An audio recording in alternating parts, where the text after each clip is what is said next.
He's too invisible to be seen. I might like shit my pants on accident, I'm not gonna lie. Yeah, I know.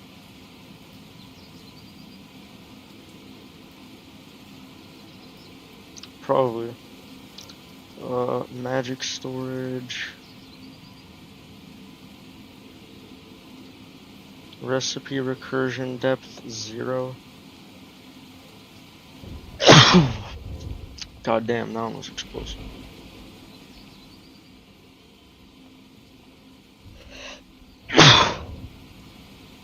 The power armor's... I don't know, it's mid. I think if you have a whip, it's legit better. I'm pretty sure whips are better.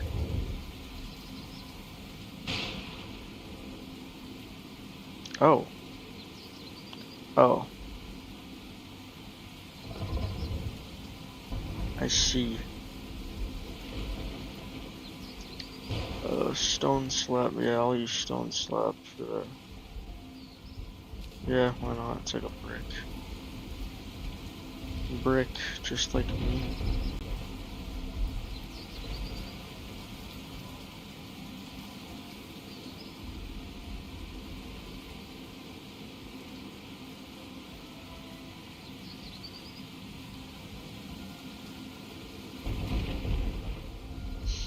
True. I don't know what adds the rain ambience, but I'm going to fucking kill whoever made it. It is the worst mod ever. I legit, like, can't see anything if it's raining. Go to my stream real quick and you'll see what I mean. No, like, go to the stream.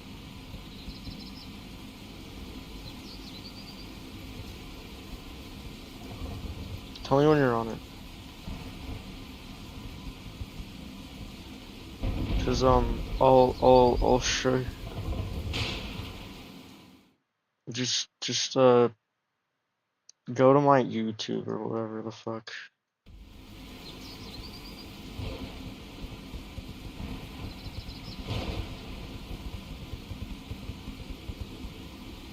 Okay, are you on it?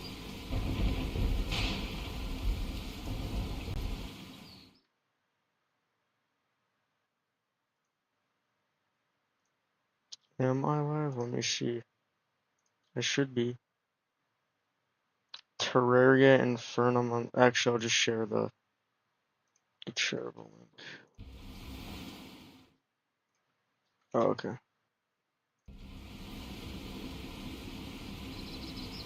Yeah. Okay, look at this shit when I go in the rain.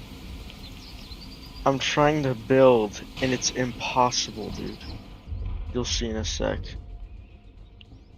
My stream's like really shittily delayed, but pay attention because the rain literally just stopped. It's fucking cancer looking, dude. Yeah.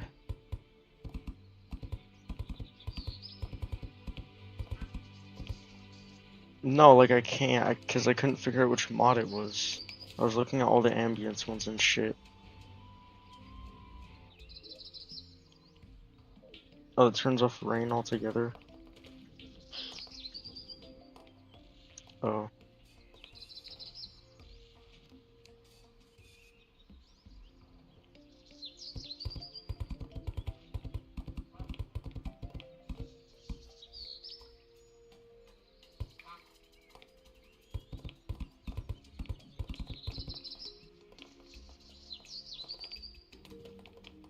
Actually, do I have paint? But I do have paint. This is way easier than...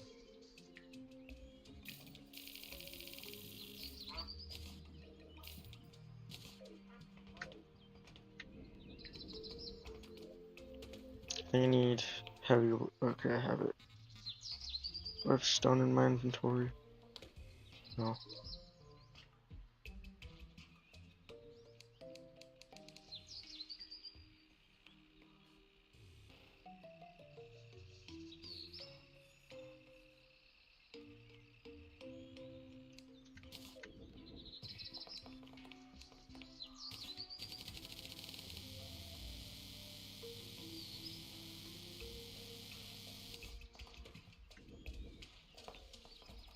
True. I think I've already seen like 2 of those. It's atrocious.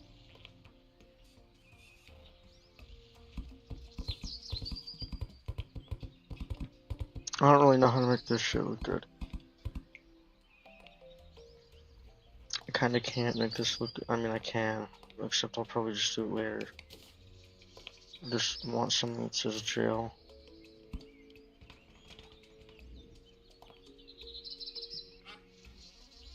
Yeah, why not expand it actually?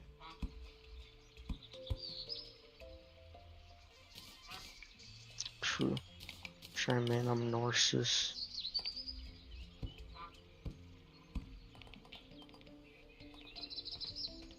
Germanium Arena.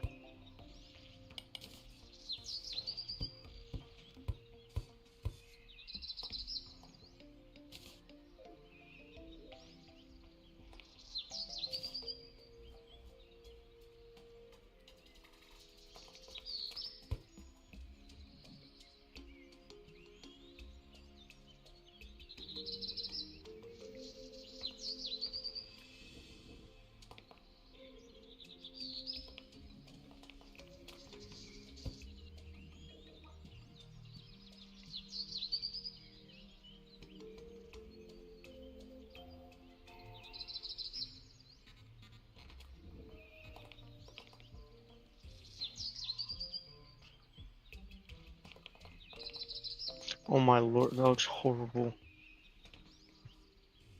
Is it like a lighter paint, or do I have to use a different block?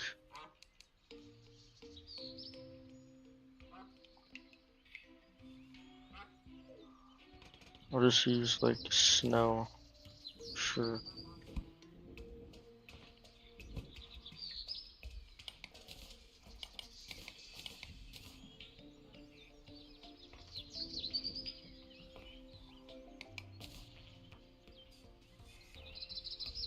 The what staff?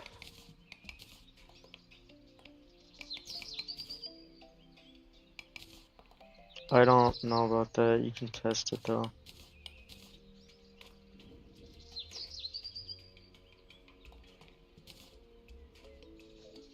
Okay, never mind. This stuff looks like shit. I'm not gonna be able to put jail on there. I'll just make it like an intimidating structure.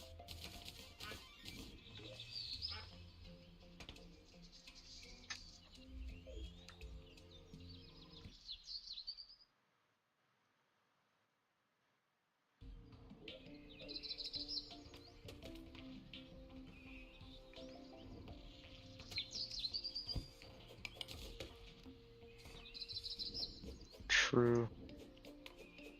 Does my pickaxe have the flask effect? It does.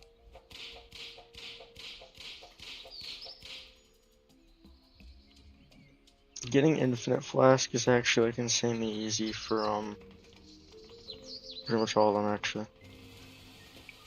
Oh my god, it started raining again as soon as I was about to go back to building. I'm gonna crash out.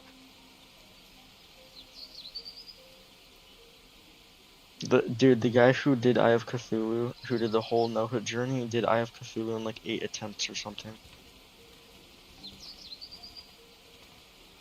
It is, honestly. Is it night too? No, it's not yet.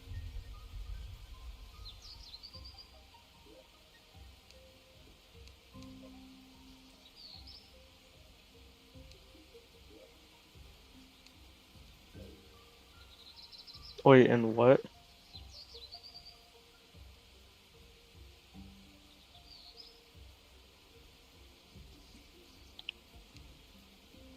Is it in main config? Okay. Sleep time rate. Oh my god. You can go up to 100 times. I'll do like 30 times.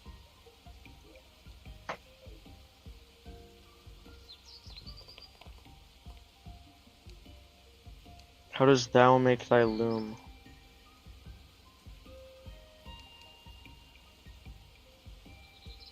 Sawmill and 12 wood.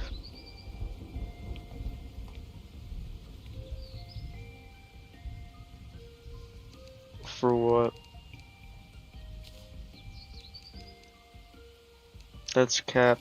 That's cap.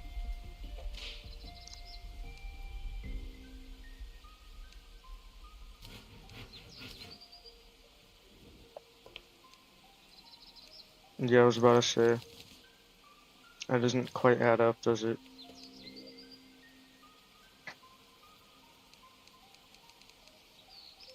Oh, no.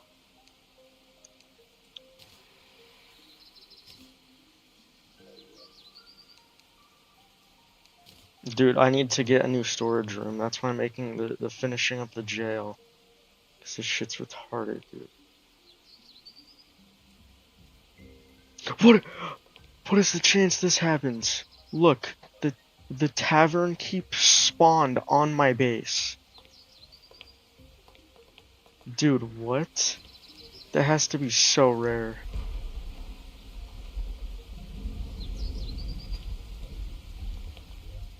Does Snapthorn get affected by melee stuff? I don't think it does, no. I don't know, actually.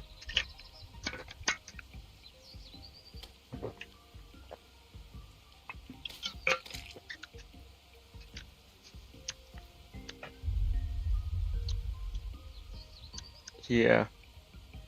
Yeah. No, that's not a bug. That's like an anti auto delete thing. Because when you crash and you get something good, you'd probably be pretty pissed. It's for that. Dungeon's Curse. Oh, that's way better than the Clothier Voodoo Doll.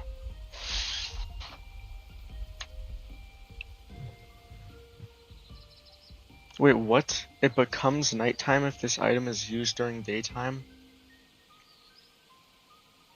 Dude, the Skeletron summon makes it nighttime.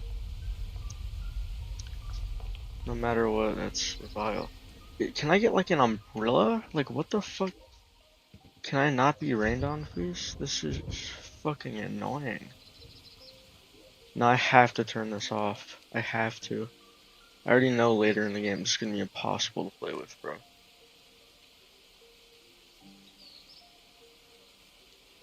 Why is there two different luminance one? Oh, wait, there isn't. General config. Wait. Did I just find it?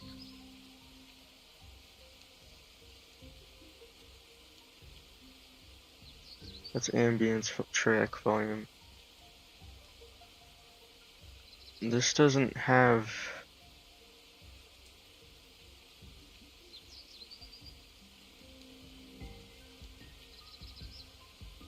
Yeah, this doesn't have that.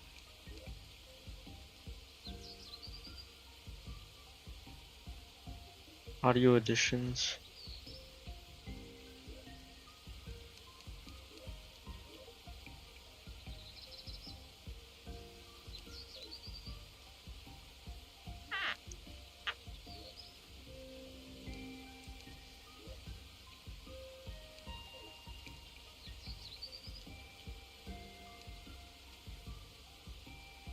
I wonder if remnant. No, you have remnants and it doesn't do that to you. It's not remnants.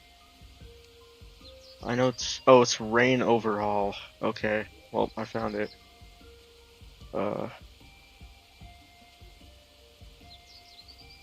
Let's do rain intensity, like whatever that is. Oh, there we go. Now it's playable, but it's still like actual rain. This looks way more realistic than the other one. I don't know why the normal realistic one looks like fucking you get blinded in the rain in real life or some shit. Which one? Are you talking about the are you talking about the jellyfish? Are you talking about the oh yeah, that thing. I used that for a bit. But yeah, no, Snapthorn is significantly better for bosses.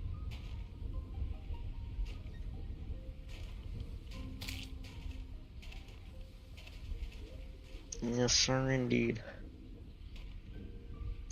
Cap.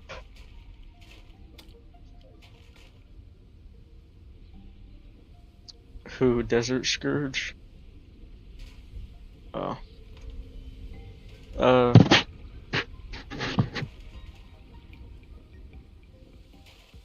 It should be free. Oh wait, I didn't even summon my summons. Pre-hard mode having 6 summons is wild. I don't even think I can get Bewitching Table yet.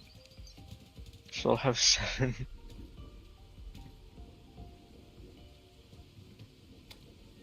Yeah, no, Summoner is like actually godly, dude. It's fucking insane. It shreds everything. These summons have horrible AI though. I mean, they're not completely garbage, but they're pretty damn bad. That reminds me, actually, what happened to my other one? I don't know. That one was worse. Anyways. Okay, I have to set my spawn here before I do anything else. Almost forgot to. Spawn point set. Okay. This should auto turn at night. It does. I enjoy that they put time into the game by adding like somewhat cutscenes, unlike Terraria, where it's just you summon it and you pray to God that it's not immediately on your ass. Okay, I'm playing like shit, dude.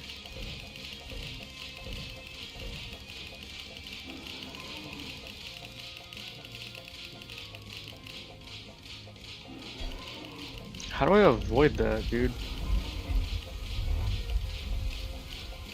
Some of these attacks be like bewildering.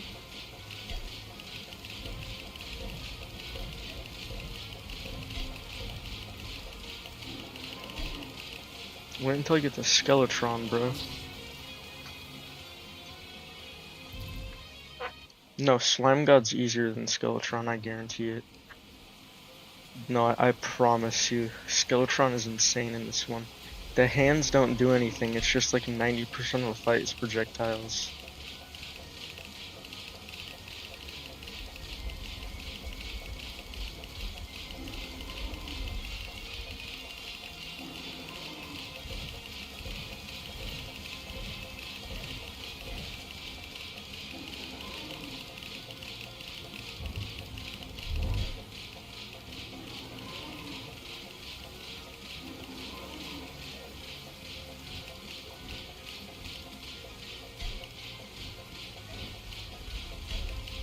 That's probably why they set it to 50 seconds.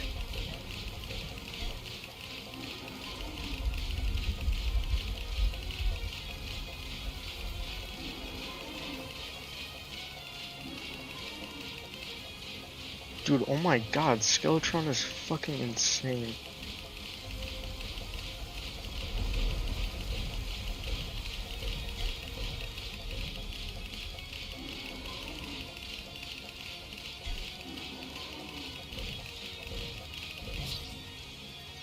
Wait, do they bounce now? Oh, this is gonna take so long. Attempt 3? Well, it's only attempt 3, so let's not lose hope for really anything at this point. Wait, you said the both the Corruption and Crimson spawn in Remnants? Right. Oh yeah, that exists.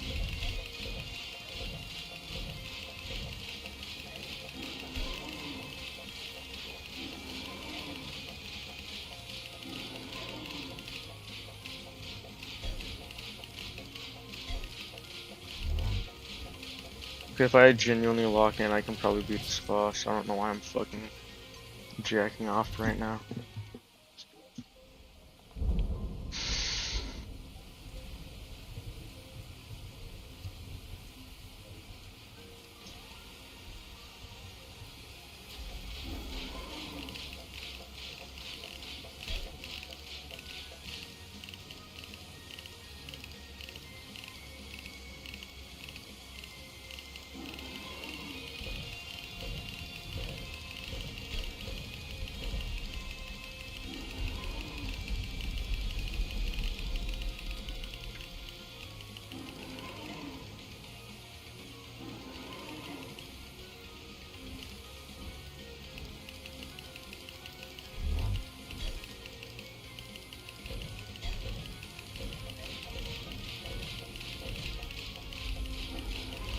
I'm trying to determine whether I get better damage by holding the whip or the summon item.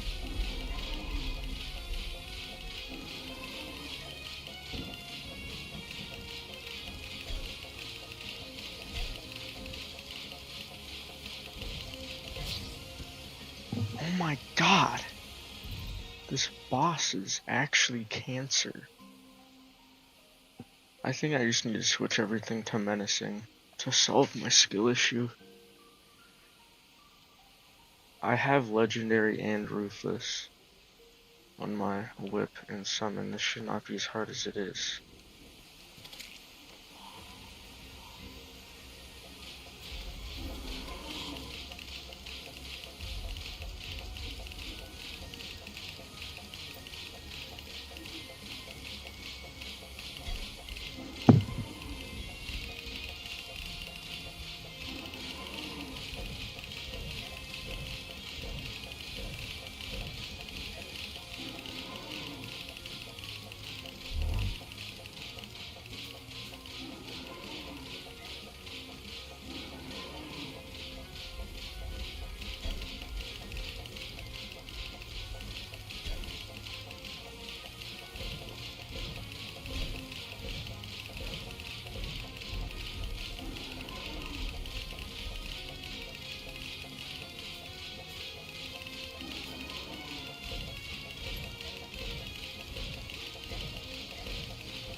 I got him to 4k, dude. That was like still like 30% health. Oh my god. This stupid ass fucking boss is gonna take so long.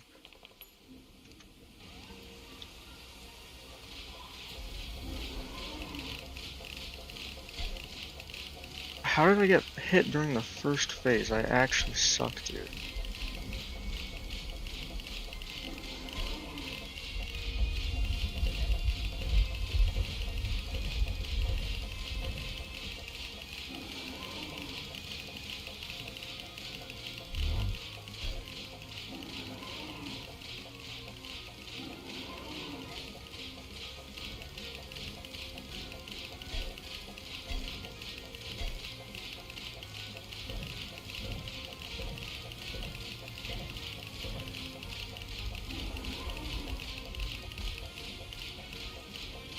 Dude, this boss is actually so cancer.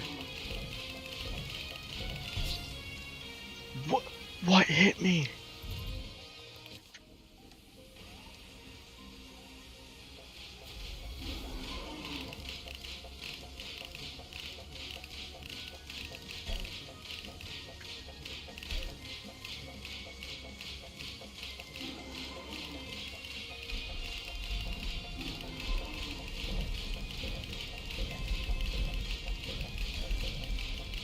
How the hell do those hit you, dude?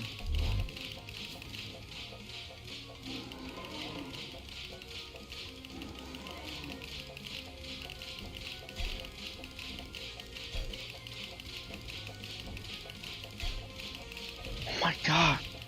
This fucking boss.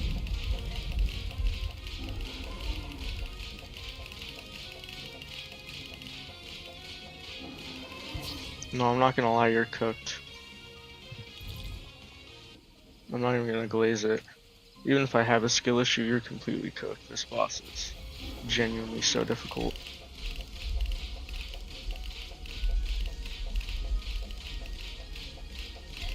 Oh my god, why does he accelerate like that?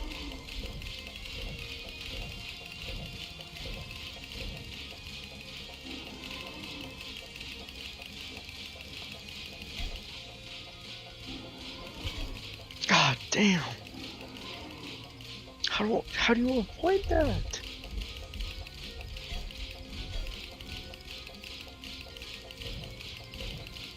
Why is projectile velocity in this fight so like inconsistent?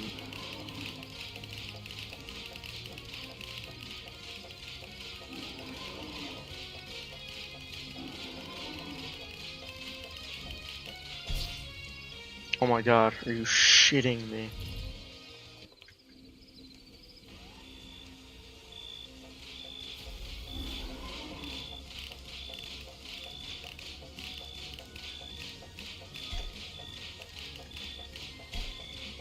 God damn, he accelerates fucking fast. And the homing doesn't help either. I have a severe skill issue as well. I'm making like the most fucked up mistakes, but some of them are like, okay, I'm just gonna die, dude. I don't give a fuck. Holy fucking shit. I wanna rip my brains out and eat them right now.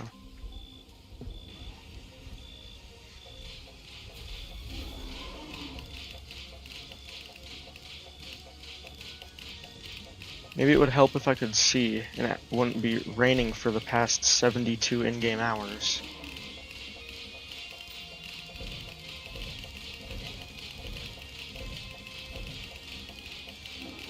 Okay, I figured out that attack. That makes this a little easier, at least. Okay, you just distanced during that one.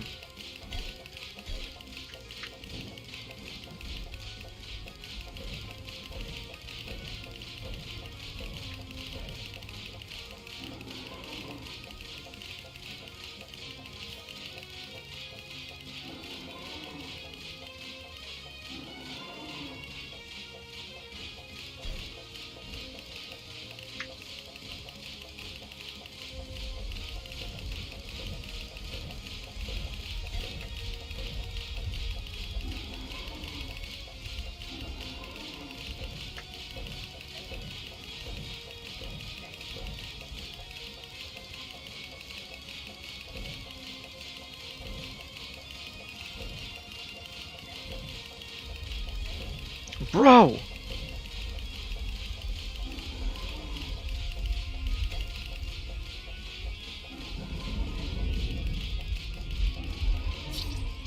Once again, 30%.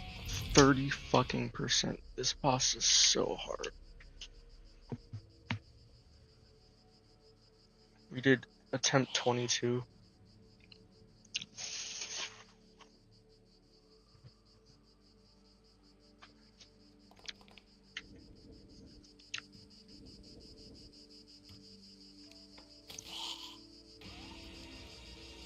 Okay, I have a feeling I'm gonna get this in the next 10 attempts.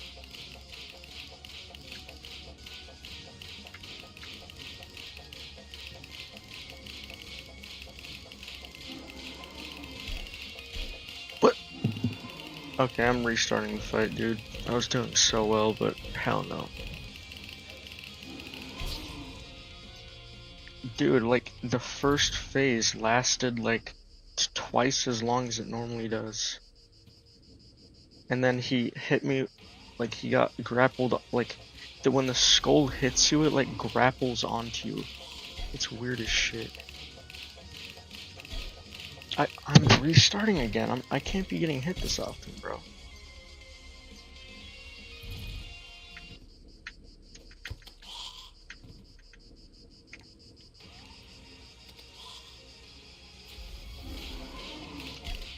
Oh my god. Why?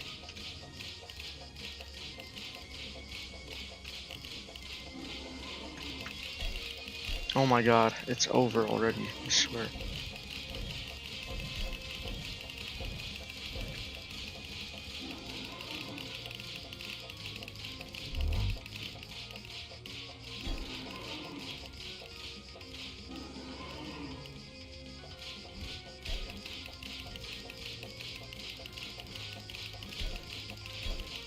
Wow. I don't know what to do right here, bro. Like, what the fuck?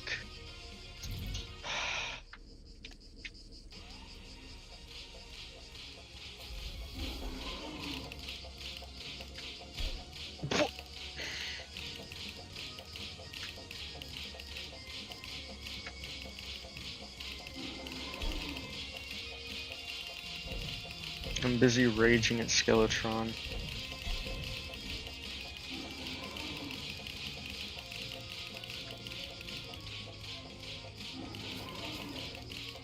Oh lord, I'm fucking cooked because I didn't position myself right. It's like they have a slight offset so that you can't dodge them easy on purpose.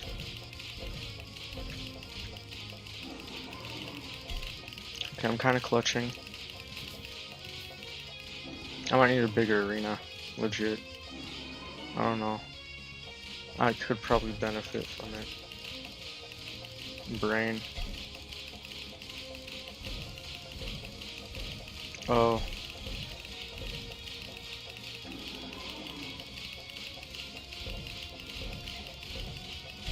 Oh yeah, I got that one. Oh my god, this boss is actually like so. Oh my god, dude. Like I'm gonna crash out at some point.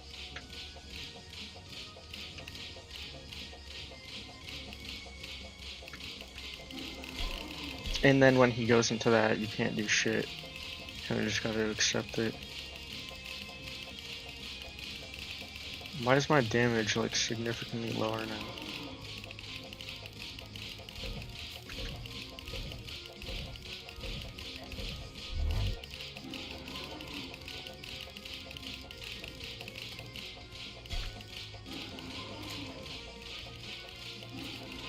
No, that thing is shit. I've tried it.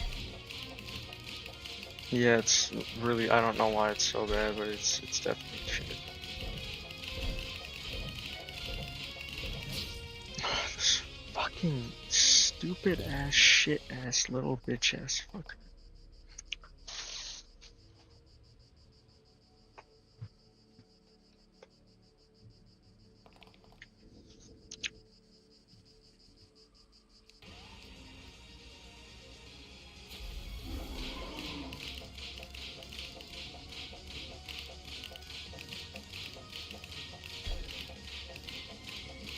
This little bitch ass old man should be helping me right now, bro. I'm setting you free from that curse. Yeah.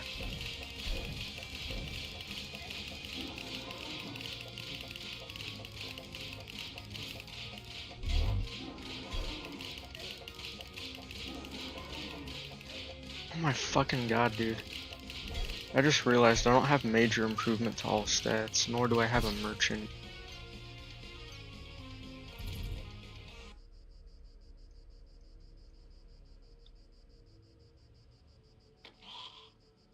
I might have to open up a cheat menu, cause my NPCs aren't spawning, despite the fact that I'm fulfilling the requirements.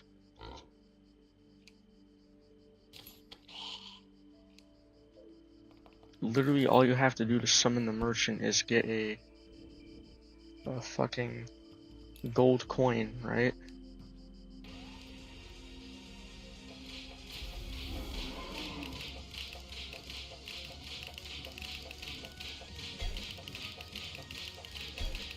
Dude. Oh my god. I'm just gonna fucking stand still, dude. Fuck this shit. Okay, I need to get a better summon. I'm gonna go and get the, Oh, for that I have to kill Hive Mind. I don't really want to kill Hive Mind underground.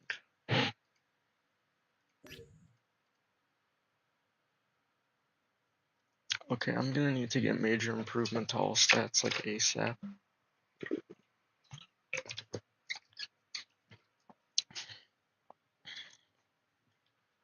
Yeah, like why are none of my vanilla NPCs spawning? That's not normal. Okay. Dude, I might have to replace my shoes with skyline wings. Yeah, no, I'm not gonna lie, I'm gonna go and replace my boots with skyline. Because the boots only give 8% movement speed right now. The super fast running doesn't really matter. Actually, kinda does. I don't know what to fucking replace. Okay, then I'm gonna remove Fungal Clump. Because it's... Should I remove Fungal Clump or should I remove 1 minion.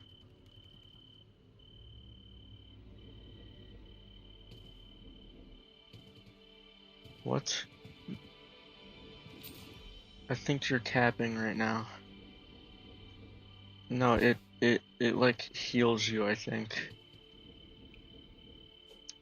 And I'm just gonna like not use Pygmy Necklace for now, I guess. 5 summons compared to 6, an overall decrease of summon damage by 15%. Almost 15%, basically 15%. Like 17.5 or something. Aerialite. Aren't I able to like get Aerialite at this point in the game? So this should be like real Aerialite. What is Stellar Remnant?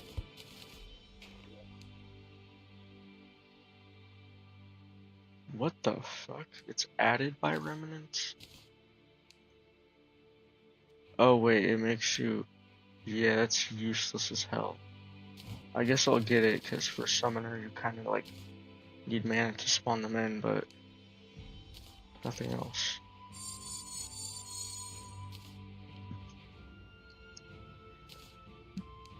Okay, where's my big backpack?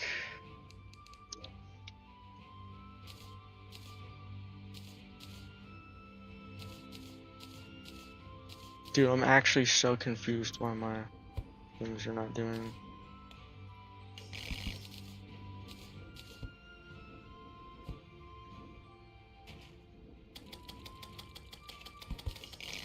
I'm gonna go have to watch a no-hit video so I can figure out the methods for this boss.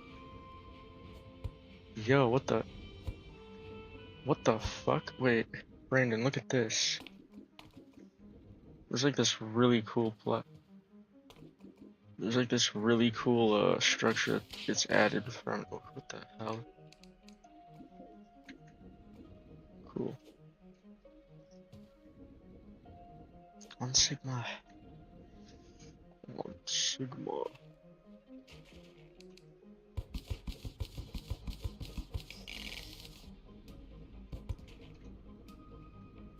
Oh yeah, I just realized I don't have any lanterns or campfires. Did you use a grappling hook? What the hell?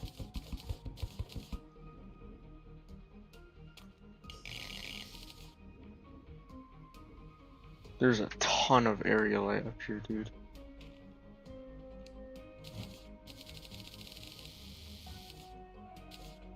What do I need for Skyline?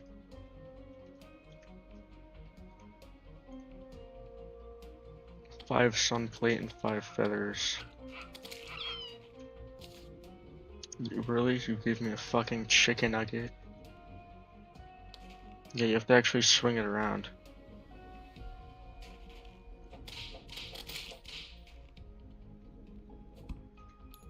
Yeah, it's pretty good.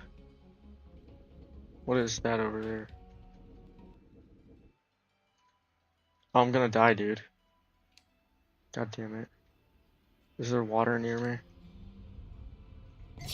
No. 2,000 damage. Delightful.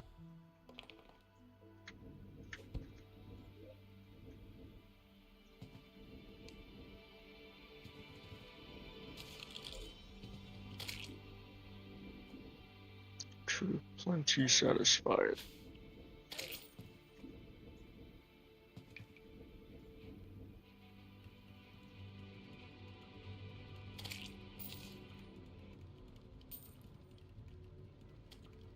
I think you actually have to craft one of them for it to appear. I don't remember.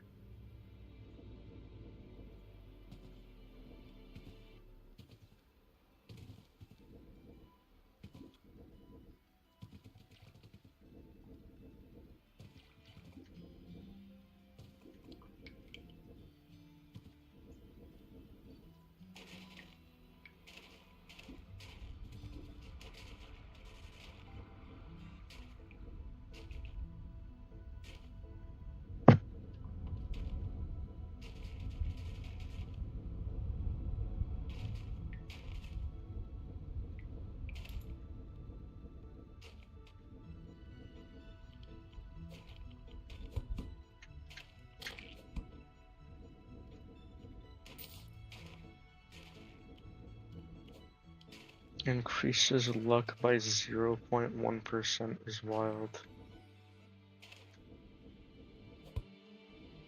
Oh, not even percent, it's just 0.01. I want to kind of keep that intact though. I don't want to ruin the look of this.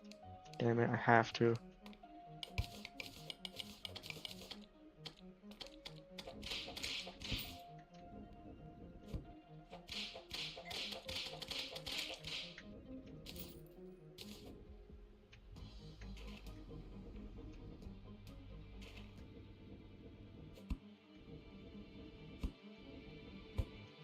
Dude, has your demolitionist spawned in? Dude, oh my fucking god. My shit won't ever spawn in, I don't know why. Do you have like the prison set up for your NPCs? What the shit? It should be working then, what the hell? Is my game bugged or something? I have dynamite.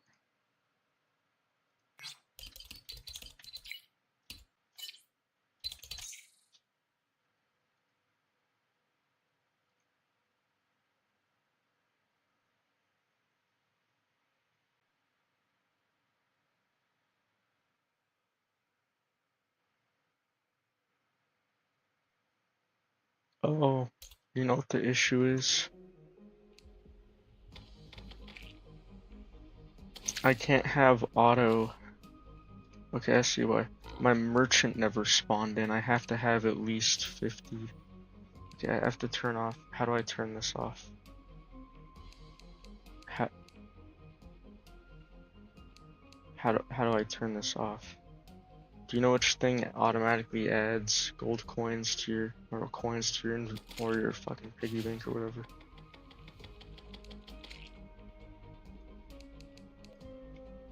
Probably quality of Terraria. Let's see.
How do I turn off auto deposit?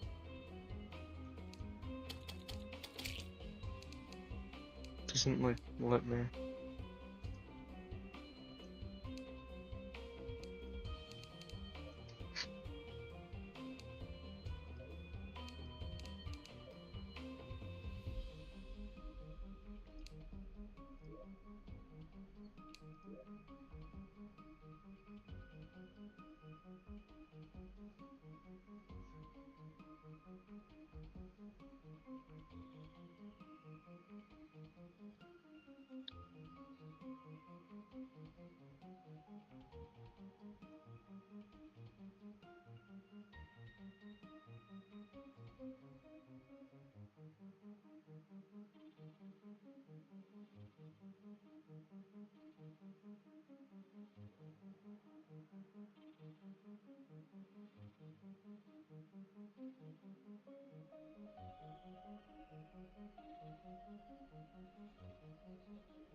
Wait, it doesn't add that. What the hell could add it then?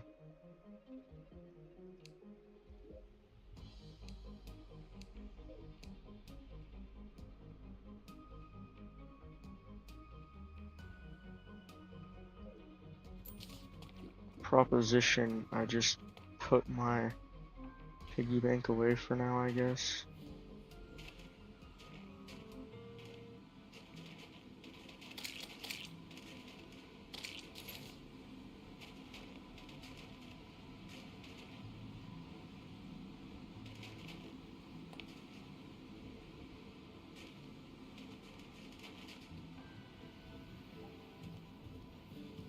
In theory, if I don't have it in my inventory, then we should be good, right?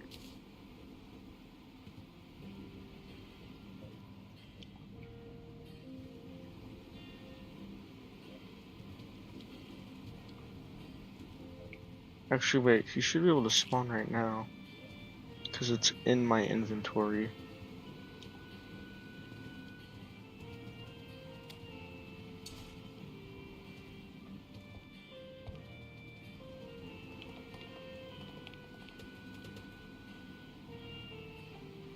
I have a feeling he's gonna refuse to spawn.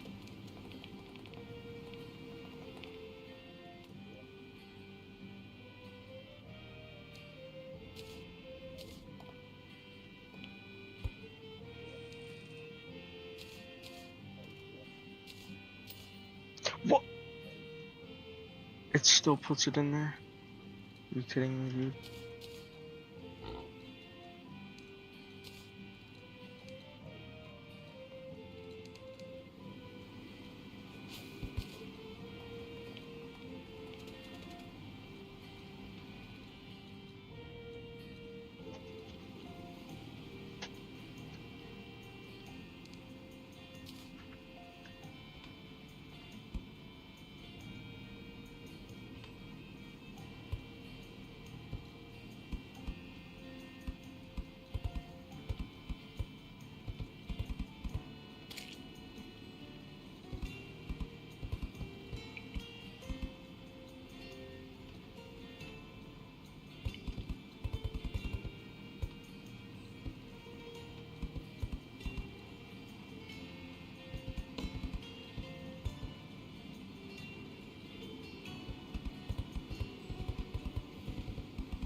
Why do you have to be within 4 tiles, bro?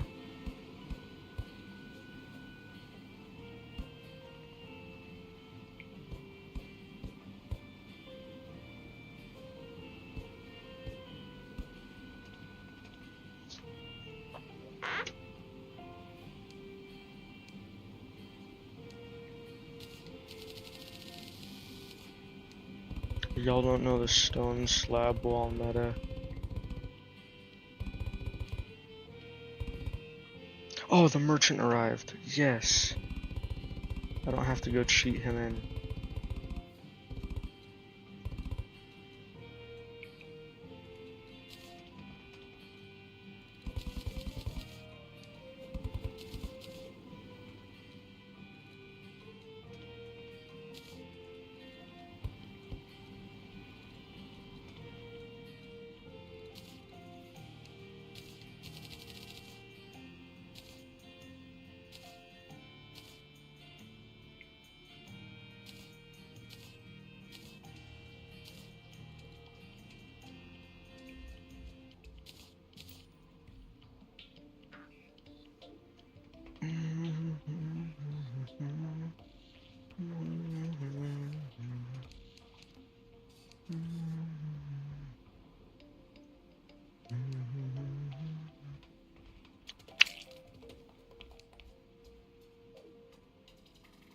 Okay, more Skeletron time.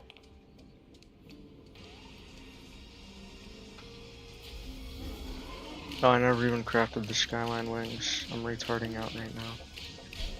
I don't need them, trust.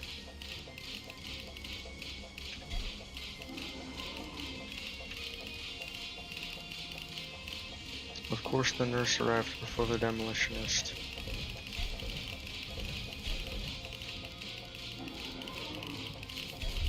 Oh my god, what the fuck do I do in that scenario?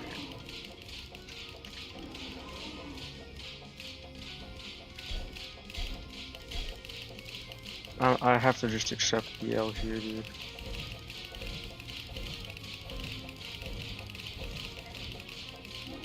During that phase, can I legit just move in one direction? I think I can. I think I'm being a retard.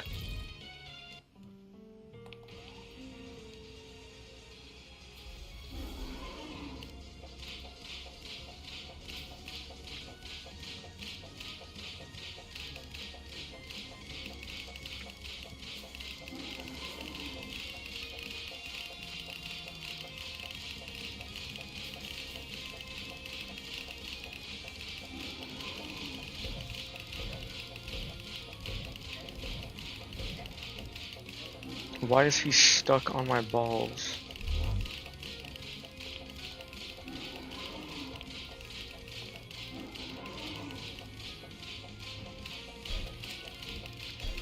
Dude, holy shit. I'm gonna crash out, dude. This fight is so fucking hard. It's impossible to not get hit every 2 damn seconds.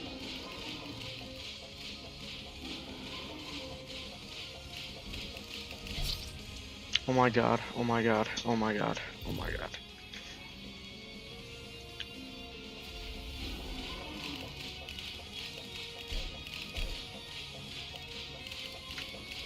Nice, missing 100 health already. Awesome. Yep, getting stuck on blocks. Oh my god, this is such a good start.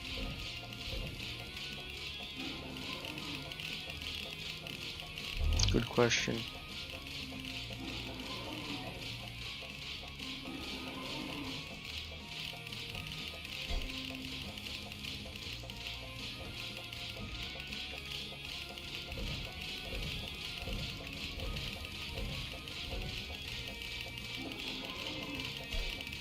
Oh my god, I can't avoid being hit during that part. Yeah, there is in mine too. You might have the same mod. I don't know which one you have. Vanilla Calamity music. Like actual Calamity music, or is it called Vanilla Calamity music?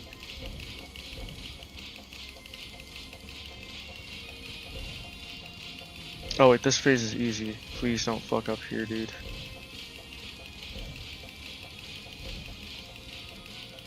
Why do they put that there?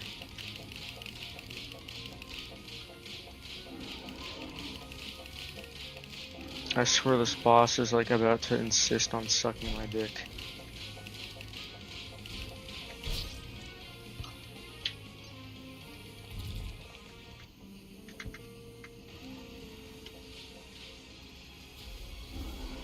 W. Did you find the actual song? Is that how you know it's 15 minutes long?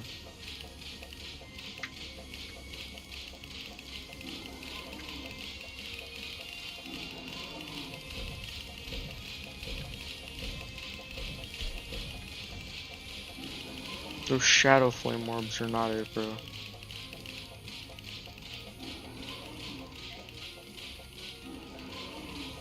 True. We have 800. God damn. I guess with Summoner, yeah, you can just stand still and all your dreams come true.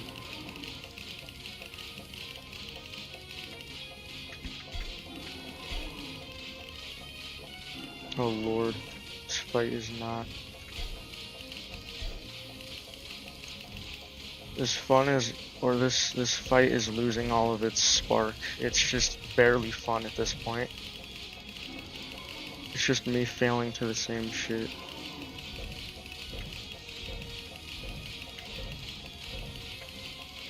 true. Dude, I have a feeling that shit's gonna be like just as hard as like S-Cal and Exomix. How am I even supposed to get over there, bro?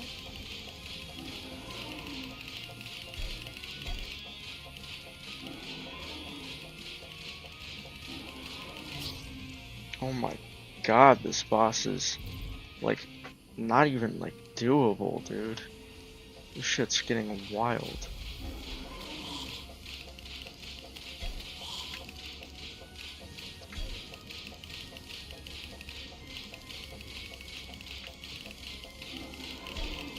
Of course, I ram dash into him, but instead of bouncing off, he clings onto my ball sack.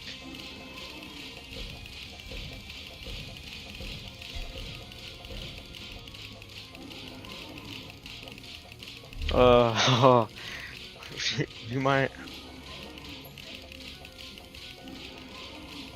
The default dash is like kind of shit though. You might be onto something though. I don't think it's at all useful for the fight I'm on right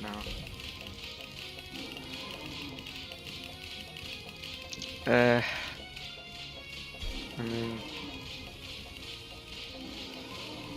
what did I need badly? Oh, feathers or something. Then I can get skyline wings.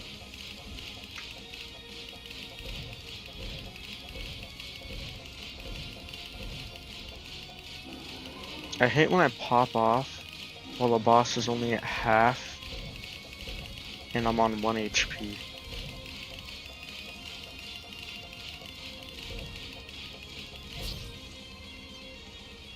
Like, what do you even expect me to do, bro?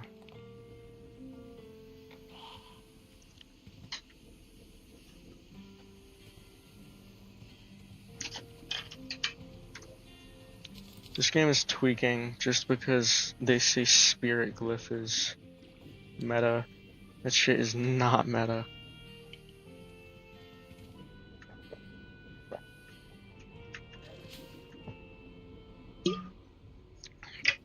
Oh my god, dude. I needed that water. It's not gonna improve my skill whatsoever.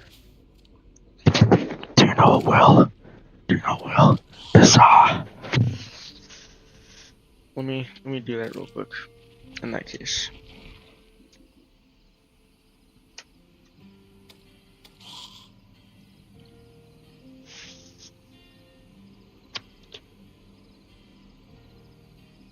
I have nothing else to do. I realized the only other thing I possibly could have done was play guitar for 8 hours. And nobody plays for, I think even like the craziest, yeah, no, even like the craziest famous people did it like 6 hours a day max. And everyone thought that was like, 6 hours a day is still insane. But you kind of gotta think about it though. No, I think 1 to 2 hours. Yeah, I think 2 hours, and then it's not even like worth it. At that point, it's just tedious and pissing you off. I think what does break the exception though is when you're genuinely having fun playing guitar. If you don't get sick of it after 2 hours, I'd be impressed. But if you don't, and you actually continue to enjoy it, I feel like you're still gonna learn. Because that's the biggest thing I've learned. When you're enjoying something, it's like free. True. Why is it that when a toxic downpour happens, like consistently, every time it happens, the background changes, and like not the sulfuracy. It doesn't really add up very much, but okay, this fungal clump thing is kind of crazy. I didn't realize how good it actually was. I don't have a DPS meter.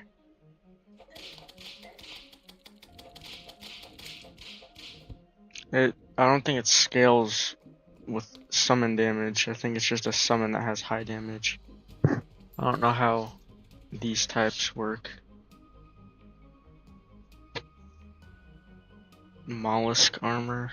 No, it doesn't say it's meta, and I honestly don't think it is. Mollusk armor? Isn't that a giant clam?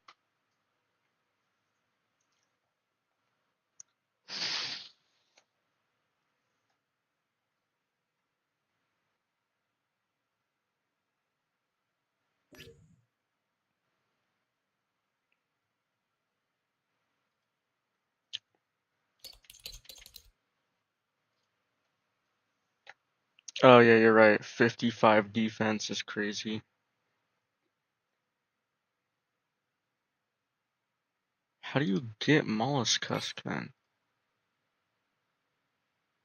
It is by clams and giant clams, and it's sea prism that you can't get, I guess. How do you get sea prism? What is what am I missing? Is giant clam hard mode?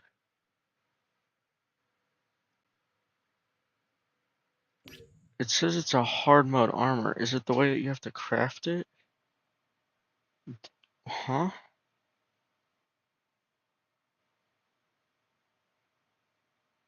It's a hard. Why is it hard mode though?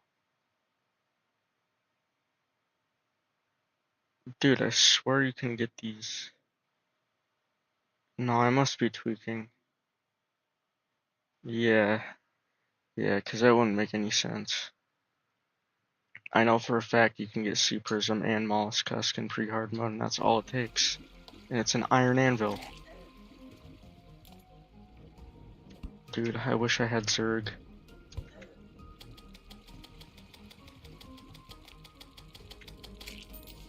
The last feather. I can craft Skyline Wings now. If I had an iron anvil in my inventory, I'd be able to craft Skyline Wings, is what I meant to say.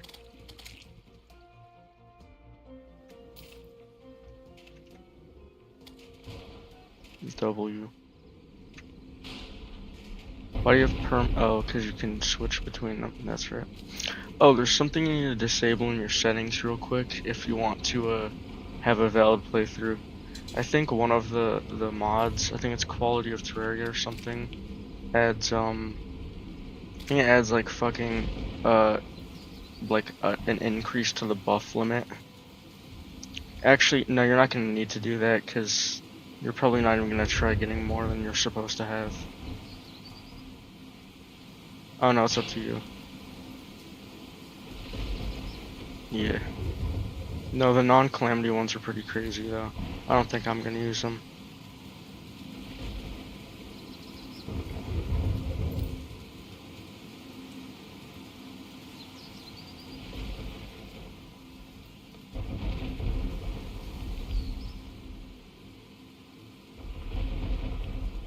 Oh.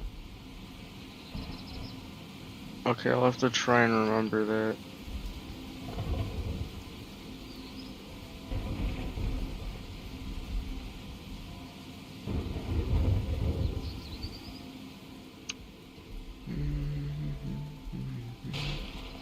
Actually, that might get disabled during bosses. I'm pretty sure it does. No, I'm like 99% sure, because I don't outrun Skeletron. I'm the exact same speed as him.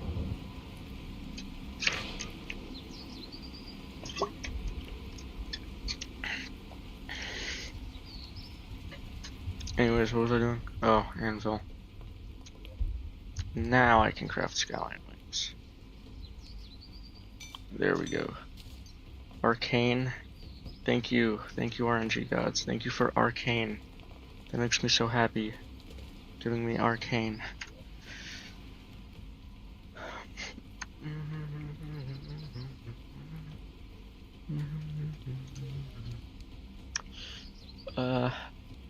Arrow rocket.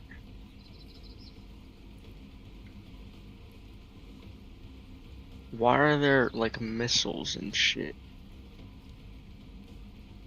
Oh, hell no. Hell no.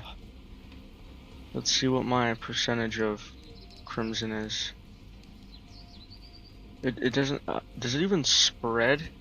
Do you think it just doesn't spread in remnants? The corruption in crimson?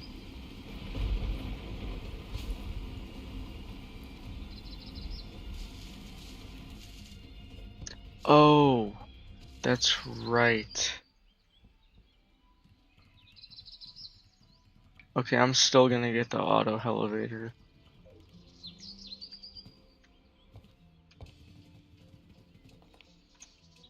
Yeah, I know.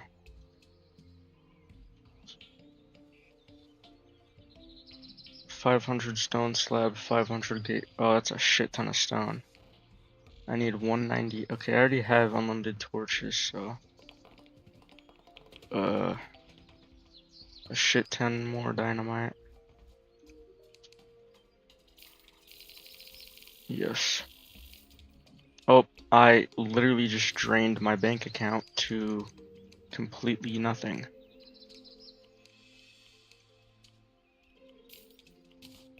I am unfortunately not joking on that one.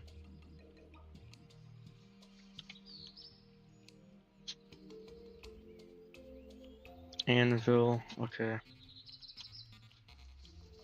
And then, okay.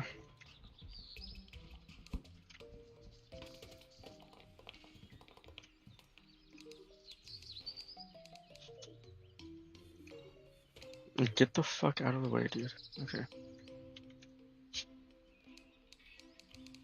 Oh shit, that's like 1500 stone. I don't even know if I have that much.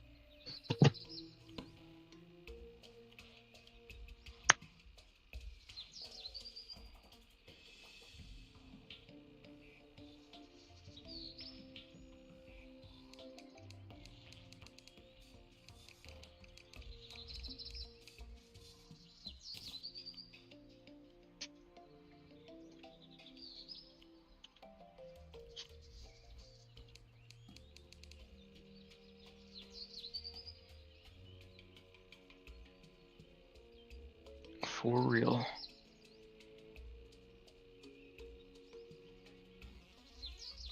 Wait, what are you talking about?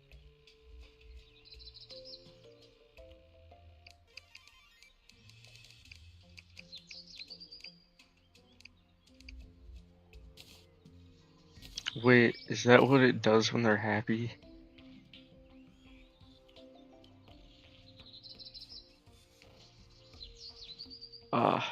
I'll keep that in mind then.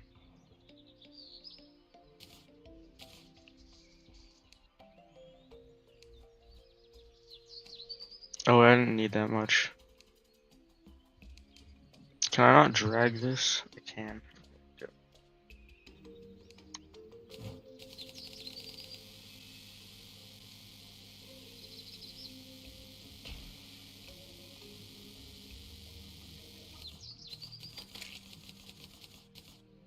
Oh wait, do I get?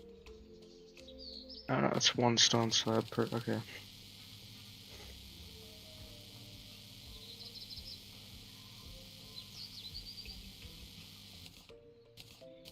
Oh wait, then I made the exact amount that I needed.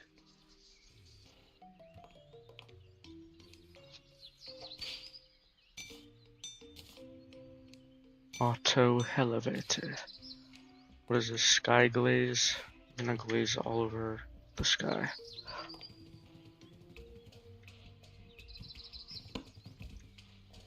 Sauteed frog legs is an AUT. Bro, what?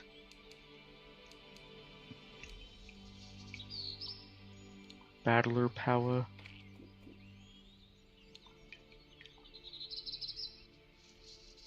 Massively increases spawns. True.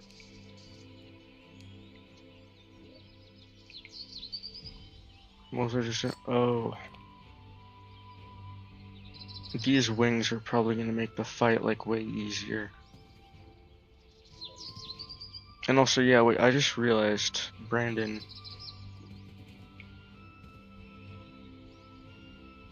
In vanilla, it's different with the wings, right? So is that even valid then?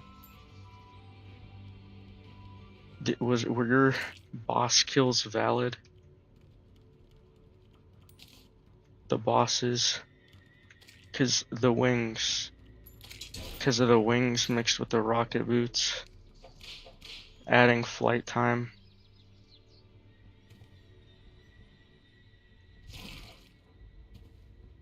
Oh no, I don't know yet. I'm just wondering.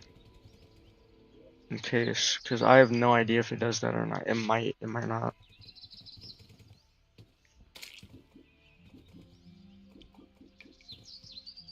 Oh, okay.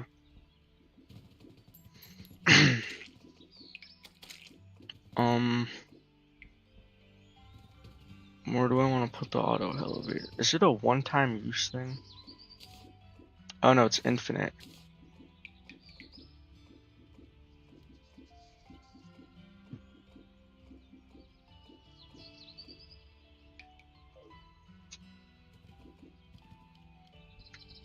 Oh, no, you're right, actually.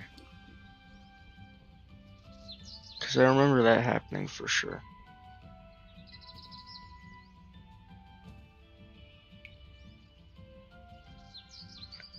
Oh wait, I completely fucking forgot. It's not vanilla Terraria, it's... I don't have to go down this far. I don't know why I'm going over this far. I don't really want it to intersect my biome down there. I better be safe though. I'll just go right here, and then if I need to make another one, I'll make another one. I don't really want to make another one, but...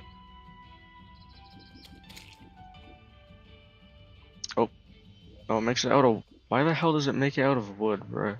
That's gross looking.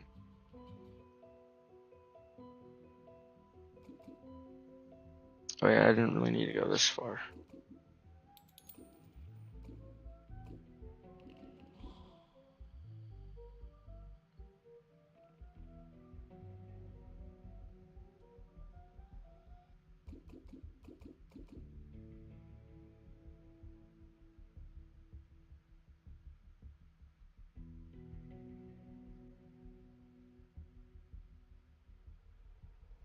Is that obsidian?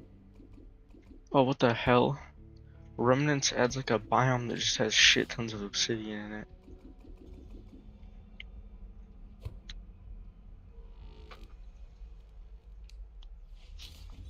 Yeah, it's crazy.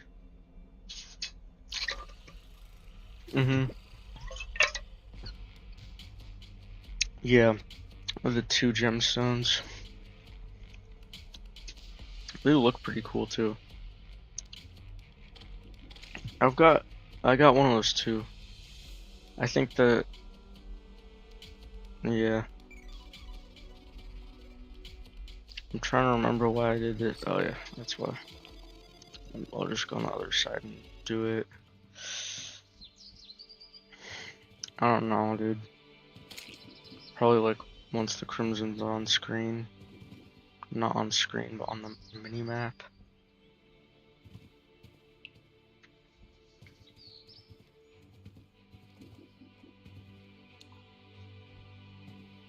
Yeah, I'll do it like right here. Why not?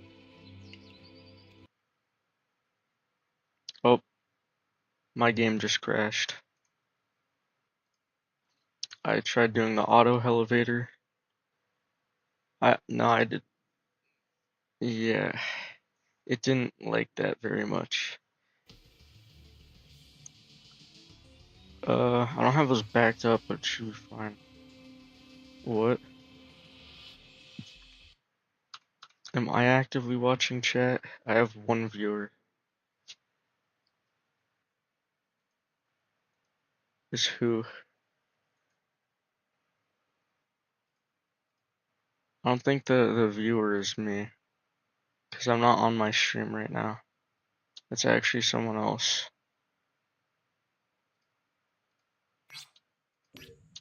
Because it'll go up to 2 if I join, right? Is who? Oh no, it's 0 now. Okay, it was probably an actual viewer, but it was... They left. L.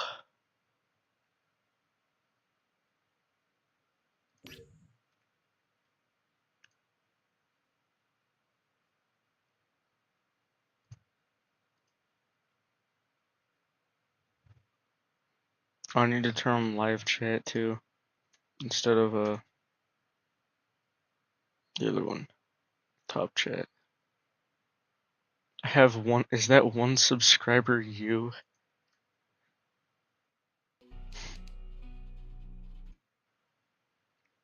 Can I like check my subscribers? It's probably Brent or not. I mean Tanner. Did you subscribe to me? What? Do I just have like an actually random subscriber?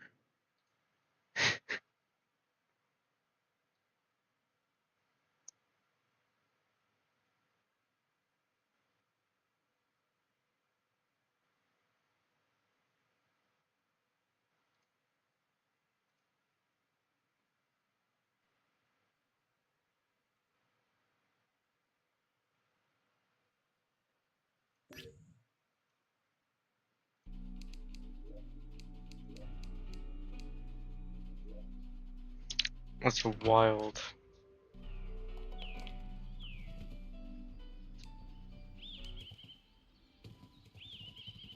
That's actually vile, dude. Oh no, I got rolled back. God damn it. And it wasn't very far for some reason. I guess my autosave is just like... It has to be, because it is autosave. It exists.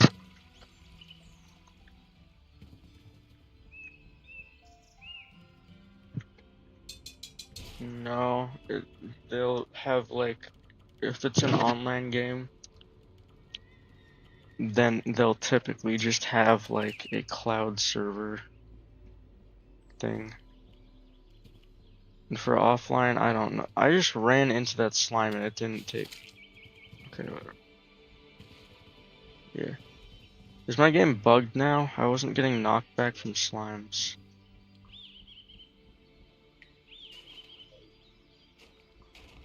I wonder if that's some weird shit that's like added because of a quality of life mod. Just like after you beat Slime King, you can't get hit by the King Slime. Jesus Christ, dude.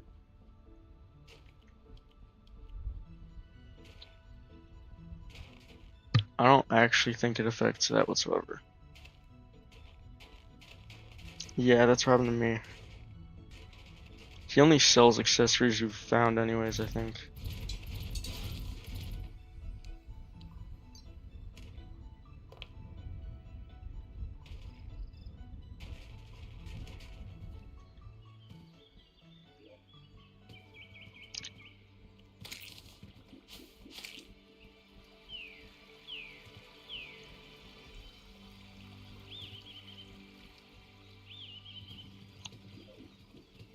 That's what mine says too.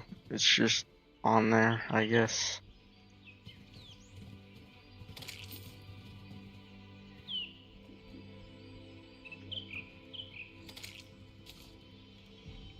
Oh god damn it, I have to craft my auto elevator again. You know, I'm just gonna finish this before I do that. Oh yeah, that was interesting.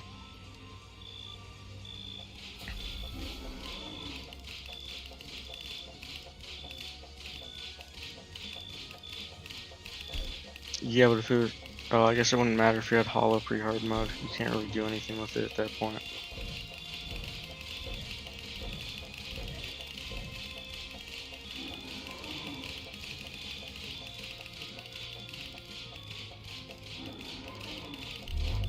True.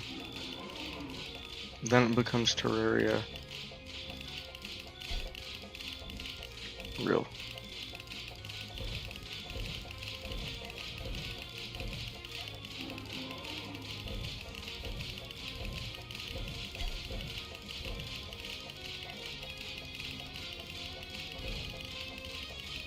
Dude, he's up there so I can't see when they spawn. That's like the easiest phase, I'm ashamed. Oh wait, this is the lowest I've got him though. 2k. I'll take that. Cop Perm Wrath, I dare you. Wait. Are you allowed to have Perm Wrath if you haven't? Oh wait, no, because you can craft it with yeah, you can craft it with fish. I completely forgot it had a real crafting recipe. Oh! Wait, if you like shimmy... Wait, this might be meta. The Skyline Wings, just having glide in general makes this fight so much easier, dude.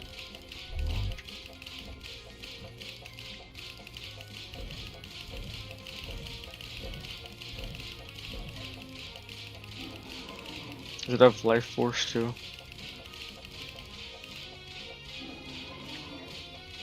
Heart Reach is... I mean, it's good on pretty hard mode. Not much else. Maybe Worm Boss. No, because the Worm Bosses in this one don't segment anymore.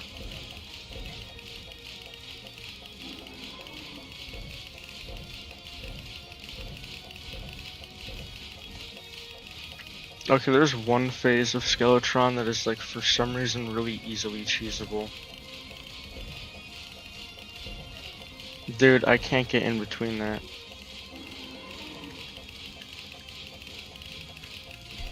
Perm coffee. Please, he's at 1k. He's at 1k. Dude! He was at like 1 HP. Oh my god, I'm gonna kill myself.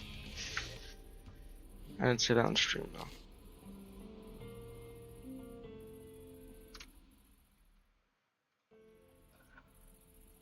What is that? Queen Bee artifact?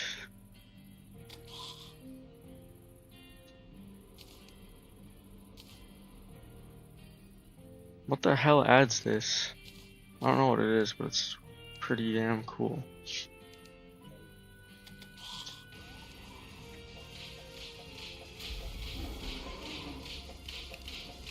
Should I fight bosses with a ruler off?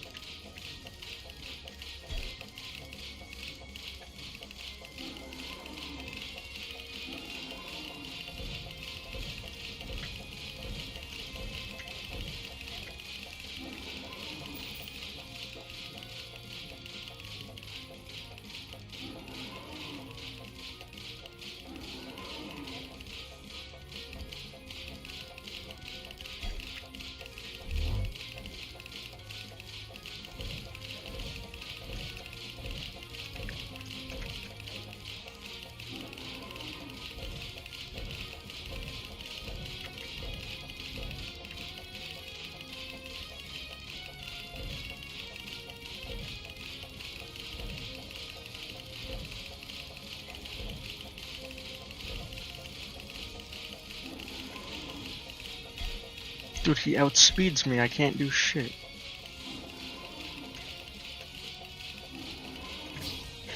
God damn.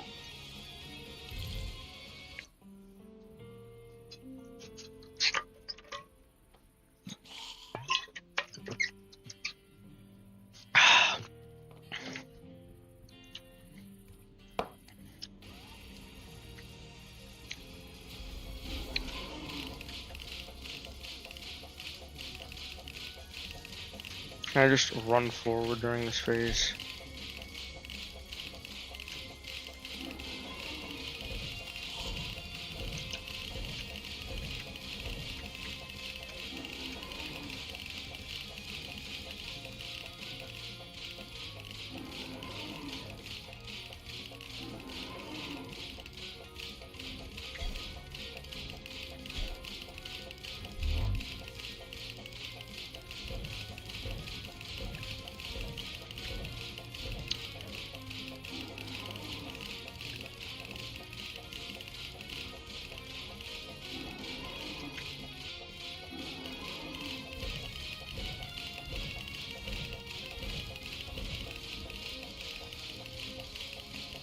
Please, okay.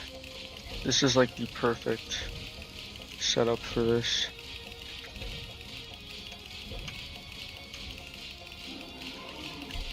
No! Don't make me have to take that back, please, please, please. I'm so close, bro. I'm so close. Give me the sweet succulent nectar that is killing you. Too easy, bro. Too easy.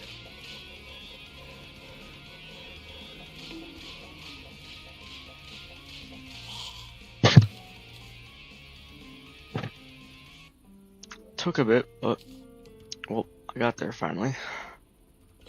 Skeletron has officially been defeated. W. Like 25.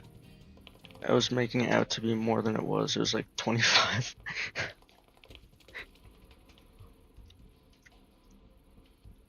Anyways, where is my storage unit gonna be? I'm actually gonna place it underground, just farther underground than it is now.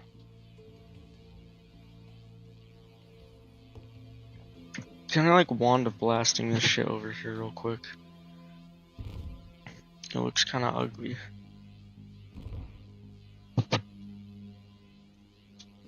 So's what?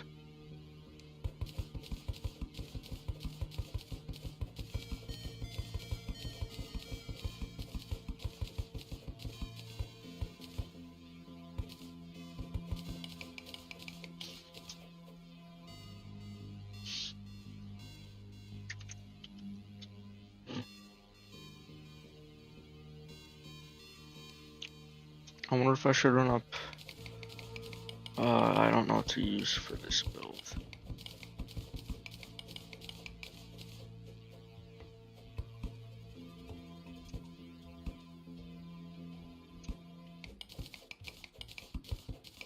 I'll have the laboratory area down here or something.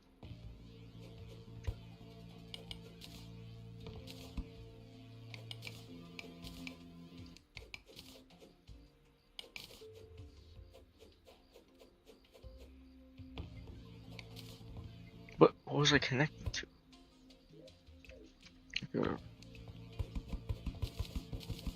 What?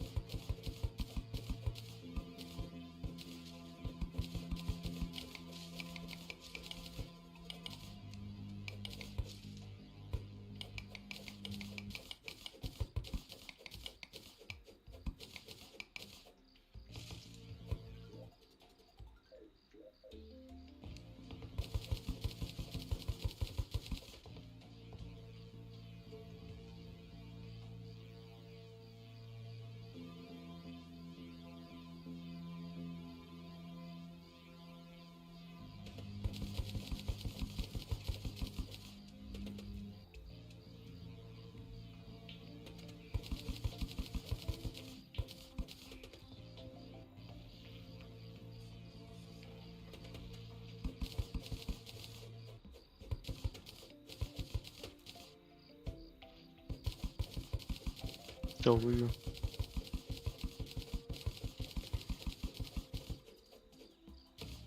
Oh wait, I'm so stupid.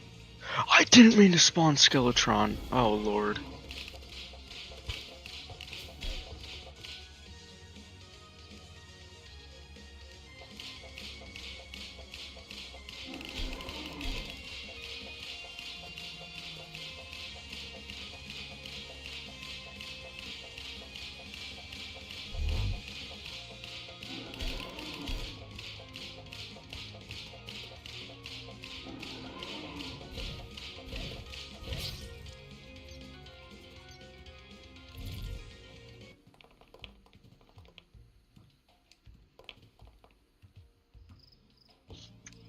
Meant to pull out this.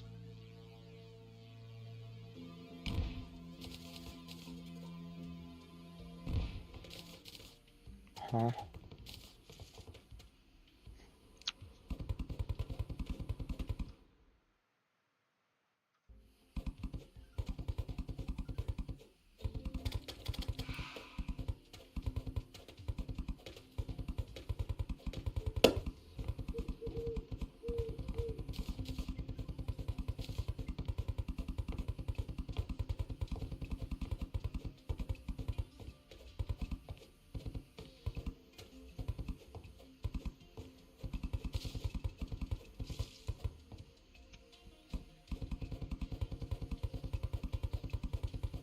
That's true.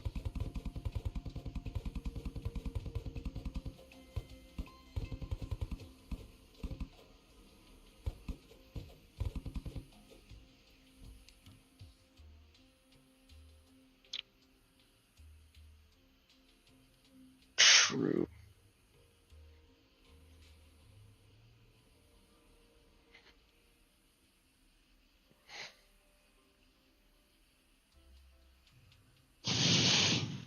Wait, I just beat Skeletron. I haven't soaked that in yet, nor have I opened the treasure bag.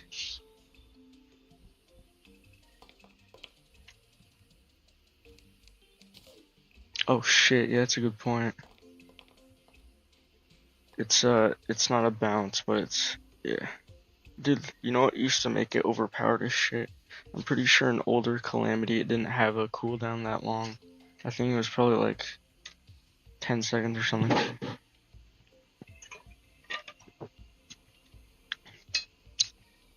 I think it's hard mode. Yeah. It's like right into hard mode.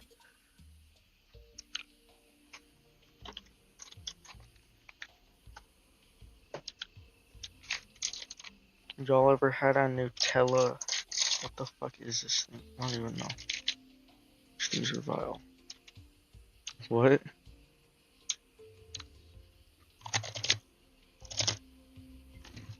No.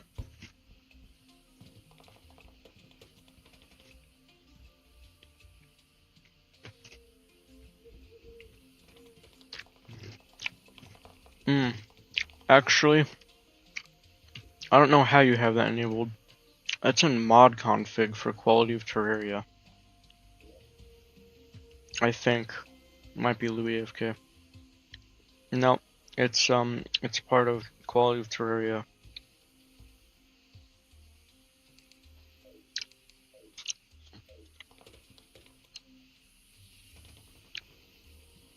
Why is there like breathing noises? I don't like this ambience anymore. It's scary.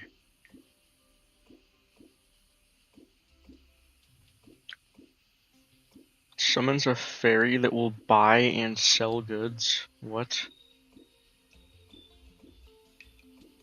Nah, that's like on God.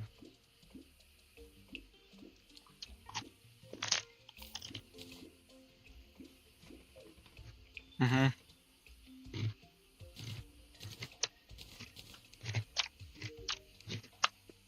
No, it's true, dude.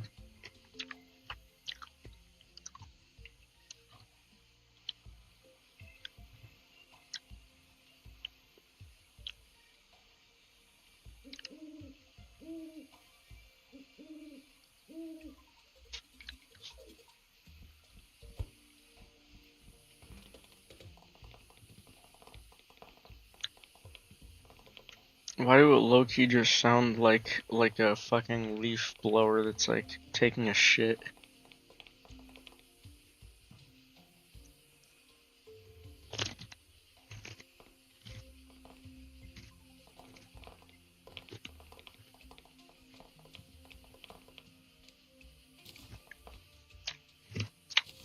Dude, you're lying.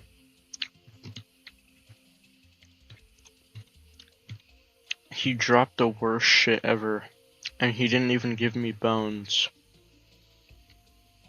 He dropped a bone glove and a book of skulls. That is so incredibly useless to me.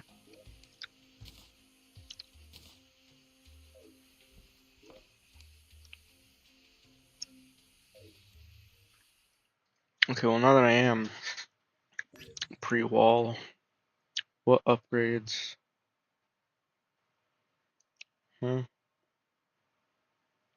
Eye of Night. What the fuck is herring staff, bro? I'm not getting no herring staff.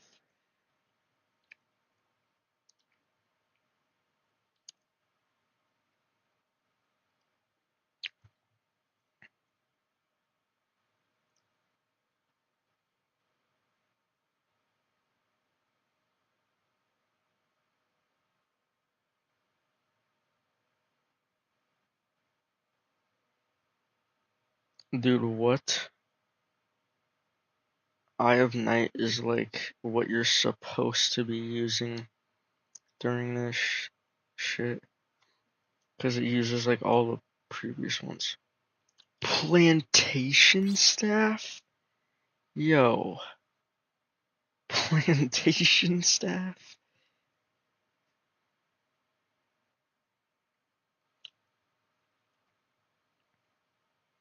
Occupies 3 minion slots? Oh yeah. Yep. A plantation staff. Yes. Oh, this directly goes into Elemental Axe after being upgraded, which is really good. Which then turns into Cosmic Immaterialite. Dude, have you seen like the super boss items, the items that they drop?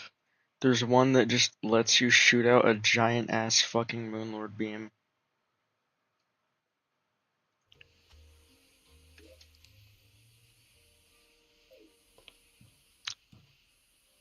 Trail. You did not get reinforced. It's over. Ow! True.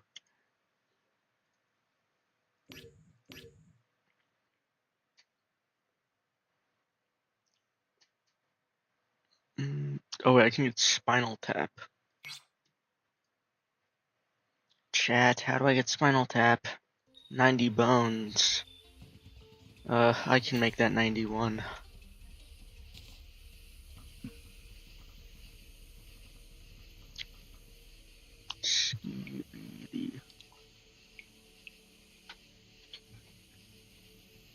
What time is it? It's 12:20 a.m. Kind of felt like it.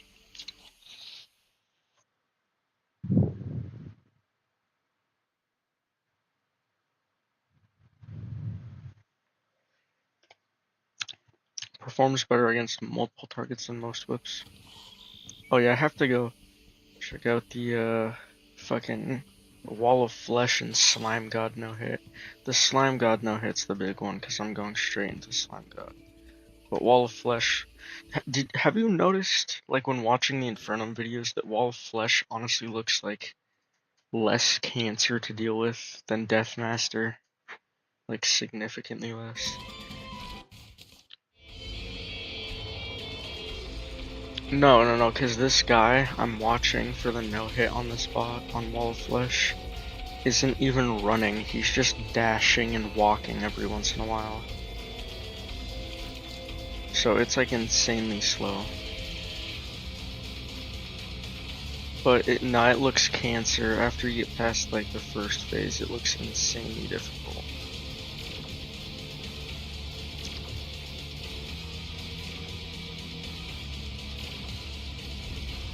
How does he do this? He kind of like dashes down. I don't know how he does that. Oh, he's just gliding is what he's doing.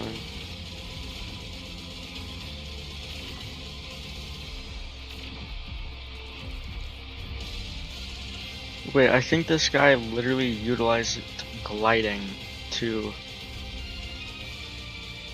Yeah, he utilized gliding to dodge the attacks.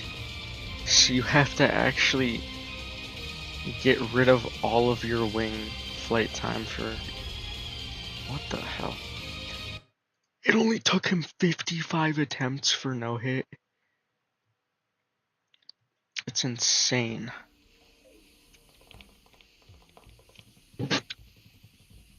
Yeah, Brandon, another issues are probably not as good as the fucking beasts that these people are.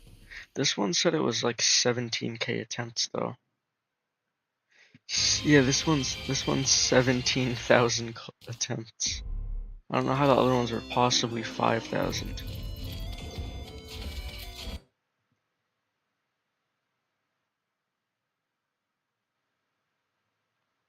Bruh. Oh yeah, by the way, you have to kill Dread Nautilus for a full no-hit playthrough, technically.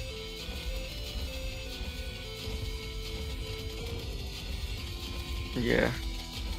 I'm probably gonna... Yeah, cause don't they get turned into real boss fights, not just mini boss shit? Oh god, do you think the Spooky Moon has that too, and the Frost Moon? I would not assume so, but I'm sure Betsy has a little bit of changes, I don't know.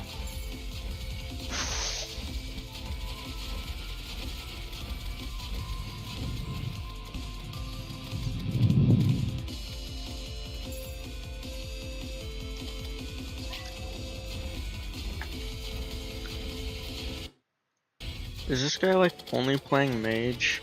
Oh no, you can tell this guy is like tryharding because he's... Brandon, you're just trying to do no hit, right?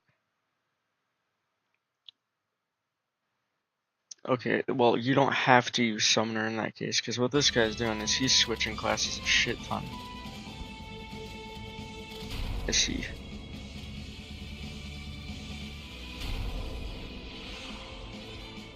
Why does Queen Slime low-key look easier than most of the pre-hard mode bosses?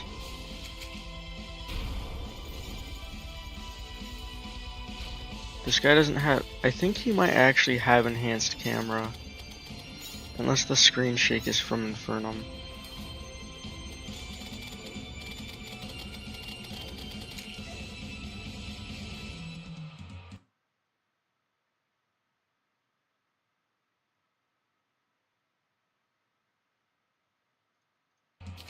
there an achievement or something for no hitting all the bosses?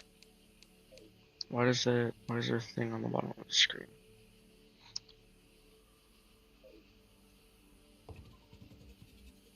Okay, let's finish this. So what do I want to use for the in-between block? I have an idea actually. I'll kind of make pockets here. Make it look more realistic.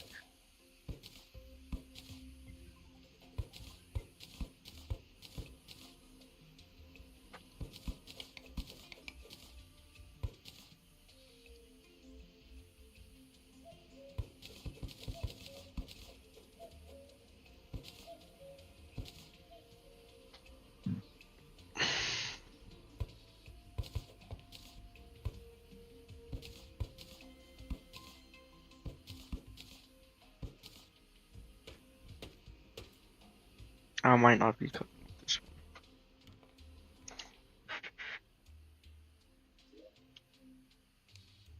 True. That is quite a bit of mud. Let's see, how do I want to design this? That will probably come later because I think the storage is important right now.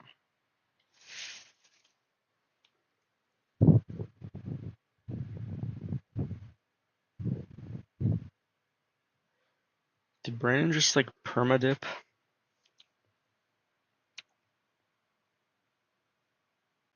Did he say he had to go to bed or did he say he was like eating or something? I think he has to go to bed because he streamed for 9 hours today. Jesus.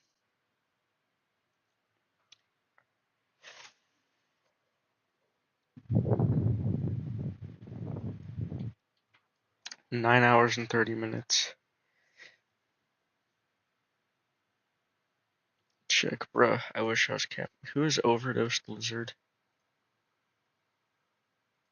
Who is that?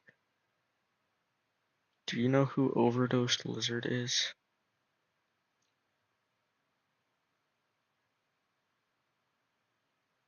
Tim added him.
Dude, my stepbrother just randomly texted me on Discord saying he got shit on a mobile game. He's telling me about his mobile game addiction.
Okay, well I'm gonna dip Adidas.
So as we all know, Terraria has an NPC called the Mechanic. She sells basic stuff, wiring, wire cutters, that allow you to do some pretty simple but cool things in your world. For example, arenas, use statues, or even use teleporters. But even then, I feel like wiring has so much more potential.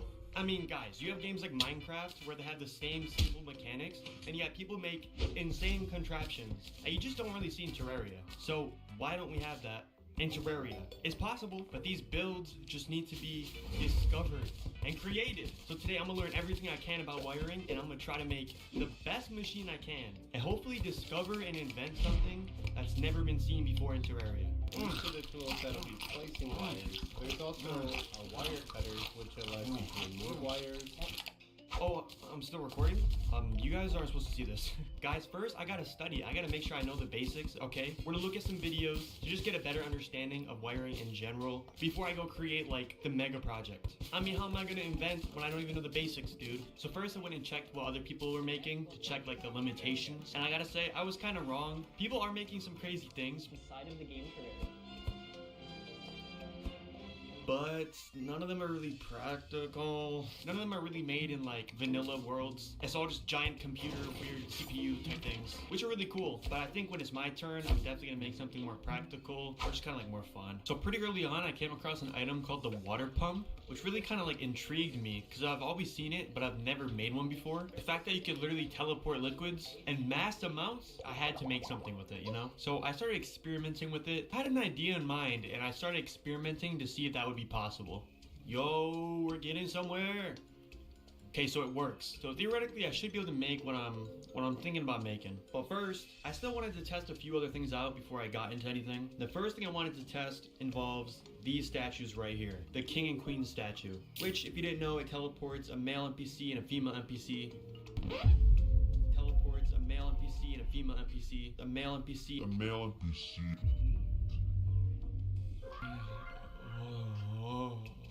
So the first thing I wanted to know was, is there some sort of limitation to how many you can spawn at once? Or can you just spawn them all at once if you have an infinite amount of these statues?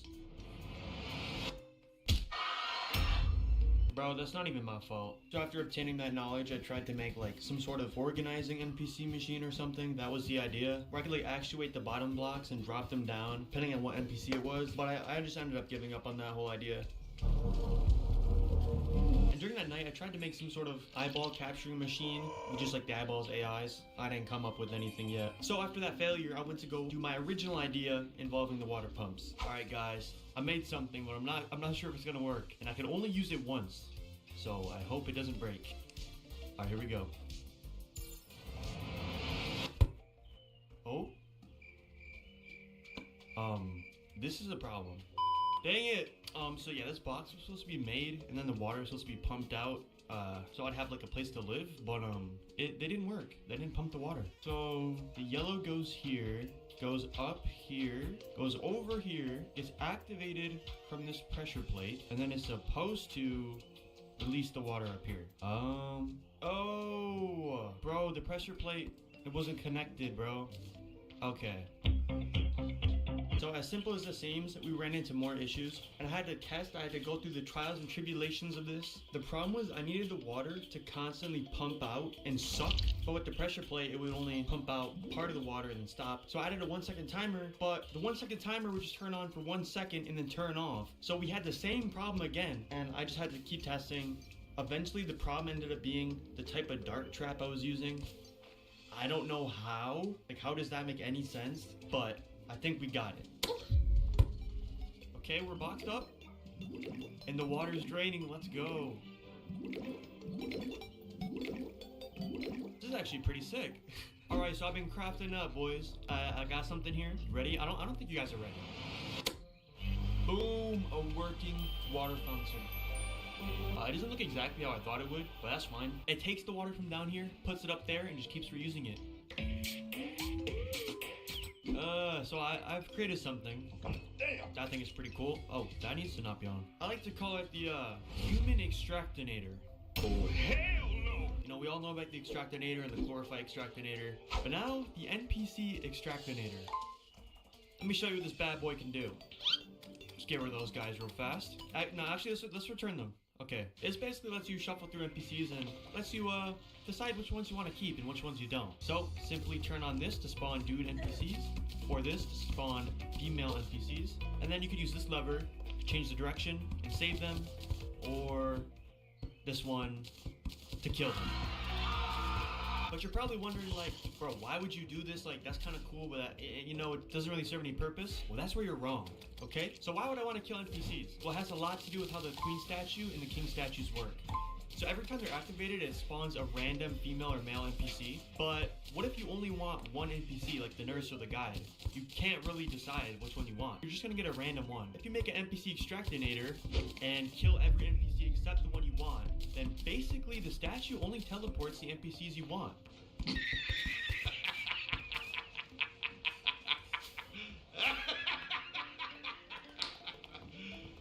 You serious? Will allow me to make a machine where I can teleport the nurse or like the dryad exactly where I want and when I want them there.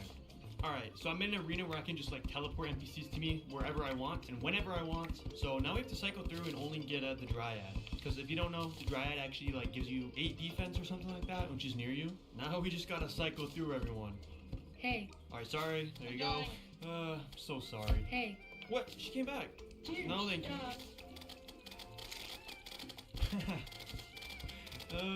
So goofy, man. I don't know if they're even dying because of the nurse. I hope so. No offense. Ooh! I'm gonna need that defense. I'm just killing them at this point. Thank you.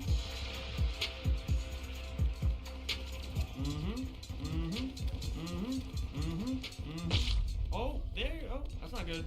I don't know, bro. Why are they dropping? Come on, Dryad. Stay with me. Oh, come on, Dryad. We got this. Where you going? Come back. It's your fight, too. Alright, I'm definitely gonna Dryad here. Okay, yeah, there's definitely no point to have that. So I went back to watching videos to try to get more inspiration after my failed attempts, you could say. And I came across the logic sensor, or just sensors in general, which are pretty amazing. I mean, with these things, you don't actually need like a direct input. It'll just detect a change in either the time of day, the players nearby, if there's water, if there's honey. So I went ahead and made some, and they're crafted using like the weirdest materials ever. I don't know what that's about. Before we get into that, let me show you a machine that I've created. Okay, so I've crafted a machine. Let me show you guys how it works. First, you gotta step up here, go and grab your acorn and just toss it right inside of there. Oh, go ahead, throw your acorn in there. As you can see, there's a pressure plate right there and a squirrel statue. Go and activate that squirrel statue, so go for the acorn. Alright, tip number 2. Drop the acorn in there, activate the switch. He goes for the acorn, drops the mechanic into lava. Oh, buddy, you gotta stop pressing that. You gotta stop pressing that. Yo, guys, relax. This was not supposed to happen. Can I turn it off? Wait, if I fly away. Okay, they despawned. No one got hurt, except the mechanic. Hey, whoa, relax, guys. Y'all some killers, bro. So then I tried to make some sort of prison using logic sensors to detect when you're close to the wall, and it'll trap you in. I wonder if I could grapple out. Oh, that was close. Ugh. Oh, damn. Grapple and dash? Nope. Alright, well, I'm gonna call it successful then. I thought maybe that would help. I didn't. Actually, now I can use the momentum of the storm. And, no. Okay, so I think I realized I actually need a plan before I build. Like, I keep making these random contraptions without a clear image of what I want to make. So, I'm gonna set a goal. I want to make one of the Mario pipes, okay, from the game. But I don't want it to be, like, noticeable. I don't want it to look like you could teleport anywhere with it. I want it to be fully functional, just like the ones in the game, and I want it to look good. Alright, I got something. Not suspicious at all. You know, just a tube. Alright, bro, I can do better than this. A few minutes later.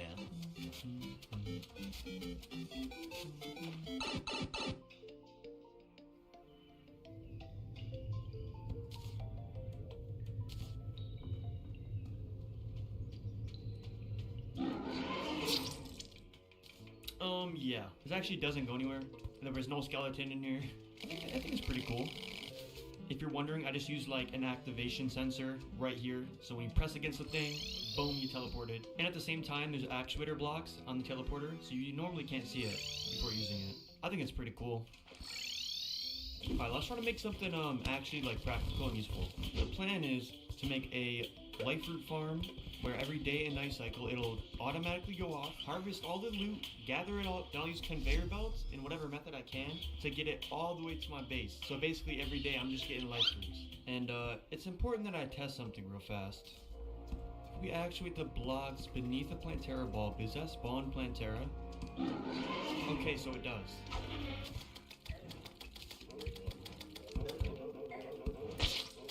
Bro, like, relax off my turret! Okay, so what I'm wondering is, can you teleport items? Is that a thing? Let's try it. I'm guessing it's a no, because I've never seen anyone do it. But really, I got no idea. Throw some of those down. Alright, throw some of those. And to hit the lever, I literally have to pick them up. Okay. Alright, let's go to retry it. Here we go. Bro, they don't. Oh, so the only way to get these items to my base is making a conveyor belt all the way from here to there. Inside of it, a mob even more annoying than Soul Eaters and their Crimson variants, bro. What you looking at? What you looking at, pal? Oh my god, of course the corrupted desert, bro. Why am I doing this? Don't mind me, just passing through. You know what? Nah, we're stopping right here. This is the perfect spot. It's right where my pylon's at. Yeah, so it's right below my pylon, so I get to teleport here. So, might as well, bro. I can't go through that desert. Also, you're probably wondering, like, how are you gonna make the items go vertically? I think there's some sort of, like, item elevator for that, which I'm gonna have to learn how to do. So, before getting any life fruit, we've already managed to get a Plantera bulb in our farm. That's great. Oh, damn, Matt. Oh, Plantera, what? Oh my god, I didn't mean to activate that. Alright, I just gotta let them kill me, I guess. Alright, I might be an idiot, but How are you? I might be an idiot. I'm using these dart traps because I don't know how to make this any other way. Alright, so let me show you guys how this works. Basically, where this pressure plate is where the day sensor is gonna be. Once I hit this, it's gonna send this dart. Boom, it hits it. Everything appears, which shoots this dart, which goes and hits a pressure plate, which shoots another dart and hits this, and then deactivates it. Well, let me actually fix this too, because it's supposed to be on constantly. You click it. Bro, did this kid just hit my thing? You click it. This dude just messed the whole thing up. Oh my god. So I think if we just replace this with like a night sensor or a day sensor, that should work. So 90% of us know about this like hoink teleporting thing, but I think I heard it works on items. But I don't know how I would get an item into this machine. Can I see it? If we just drop an item. You're a fucking idiot. No. I might have done it. I'm not sure. Let's see. Just drop something in there. Oh! I did it. Bro, but this takes so long to make. Oh my gosh. Guys, look. Okay, we would have to do all this from right here to all the way up there. And I'm dead again. No, I'm actually a genius for making this though. Like, I've seen this before, but I never knew how to like really make one. And I don't think this is even how people make it. I think I just like invented my own way of making it. So I accidentally triggered the farm and all the vegetation and like the one life fruit I got weren't there anymore. But we had to test it with the daylight sensor. So I just threw a bunch of random items on there. And then I went to bed. Alright, sleeping time. Oh, it worked. Alright, go down, go down. You can see all the items here. And it reset too. Look at that. Look at them traveling. Oh my, why are there so many bats? You guys don't understand how many times I've died making this. And guys, I did not make the elevator. It would just take so long. You know we had to make it. I can't believe you guys got me making this whole thing, bro. Alright, so it just turned daytime, so let's go ahead and turn this on. And we should just be getting loot here soon. I mean, it's gonna take a while. Also, I did break the daylight sensor for like a couple days. So hopefully there's actually like some loot from this. Hopefully I had time to grow. Oh! Oh, bruh. Is that it? Seriously? Yo, maybe they're getting stuck, though. I'm gonna reset this. Party girl, you need to stop shooting your confetti, bro. This ain't a time to celebrate, okay? Oh! Wait, no! Yes, shoot your confetti! Let's go! 3? Yo, we got 3, too. Bro, I literally just, I just sat here and I did nothing. Bro, we can literally just sit here and get life fruits without touching a button. Wait, what? What's that? No, I'm just kidding. Alright guys, I think it's time we actually put together like everything we learned and make one large contraption. Alright, let me show y'all what I made. It is in the ocean. Alright, I just had a jump cut. The lights are messed up. Doesn't matter, not the point. You walk in, doors locked behind you. Water starts draining. Better drain quick, bro. I'm about to drown. Once it's done draining, you'll see what happens.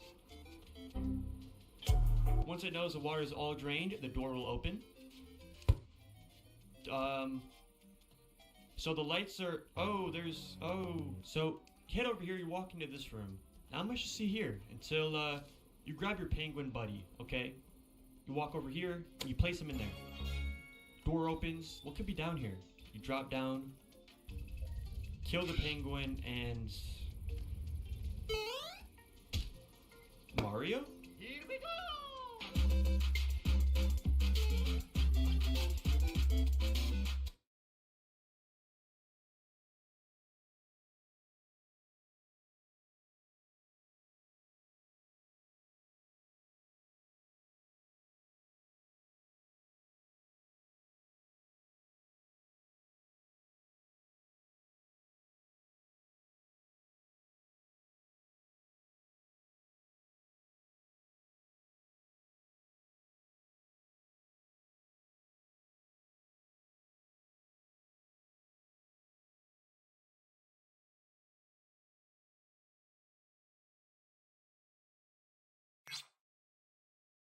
Defense is a Vaping versus smoking. Both activities extremely similar to the naked eye, yet in reality, these lung-destroying practices are quite different. The same way smoking za used to be a very niche thing, mostly done by hippies in the 1960s to 1970s, so was vaping in the 2000s to early 2010s. Yet both smoking and vaping slowly but surely took over the world, to where nowadays you'll be walking down the street and see a dude puffing on a strawberry ice guacamole stick on one side, and on the other see a bunch of college kids sitting on a bench, eyes squinted like they got hit with a flashbang, holding the Teenage Mutant Ninja card, screaming, "Blinker!" And although a lot of times a vapor can also be a smoker and the other way around, I'm here to try and figure out which one of these practices is definitively superior to the other, so you can once and for all say to the opposing faction, at least I don't vape, or at least I don't smoke. So let's get started with the first category, and that is the effect. This is probably the most important category, because if you're going to damage your lungs and throat by inhaling a foreign substance, it better be at least a fun time. Which I think we can all agree, this is where smoking and vaping are completely different.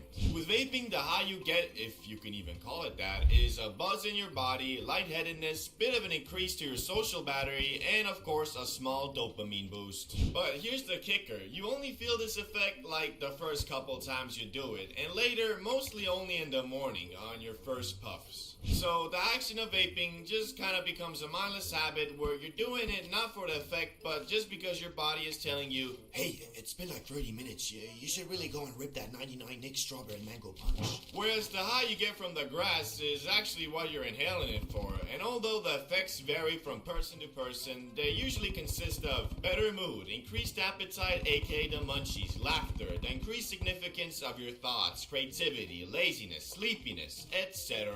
But also, these effects are felt for much longer, of about 2 to 4 hours, compared to vaping, which is literally like 10 seconds. So if you look at it straight up, then smoking absolutely takes this category with ease. But then again, for people who are prone to getting paranoid and need everything planned out, the high from the za isn't guaranteed to be enjoyable, cause I mean, you can just green the fuck out. Whereas with vaping, you can't really get a bad trip, cause I mean, there is no trip. You're just sitting puffing on your mango stick doing whatever you're doing. But all in all, I'ma still go with the za on this one. So 1-0 smoking. Now let's look at the cost. Whether you want to inhale Chinese sweatshop chemicals that taste like strawberries or the devil's lettuce, it's gonna cost you. But the question is, which one is more expensive at every level of consumption? Well, let's look at it. Level 1 for vapors would be you just buy a dispo every week or so, which comes out to about $20 to $40 a month. And level 1 for smokers, I'd say it's about the same, if you just blaze up on the weekends. So far, they're tight on cost, but now if you move up to level 2, which I think for vaping, it now indicates you're addicted and spending anywhere between $80 to $100 on dispos a month. For the ZA, level 2 would be smoking up once or twice every night at the end of your day, which although you're technically smoking every day, I don't think you'll be spending more than $100 a month. Especially if you have a device that doesn't even require a lot of bud to get you absolutely blasted. Something like the Glebe, which the Glebe is a one-of-a-kind portable discrete gravity BONG that is currently having its biggest sale of the year for Black Friday week. And if you've ever hit a grav before, you know them things will get you completely zoinked from way less saw than a normal bong. But if you do pack a full hit, well dog, you better be prepared, cause this thing will absolutely make you rethink what being high even is. Just click the link in the pinned comment or description and use my code CBDBRO to get a limited 20% off on the ultimate on-the-go Zaza machine. So looks like smoking is edging it out. Well, that's until the next level, where most vapors probably buy themselves a box mod, which is the equivalent of buying a car instead of taking a taxi everywhere.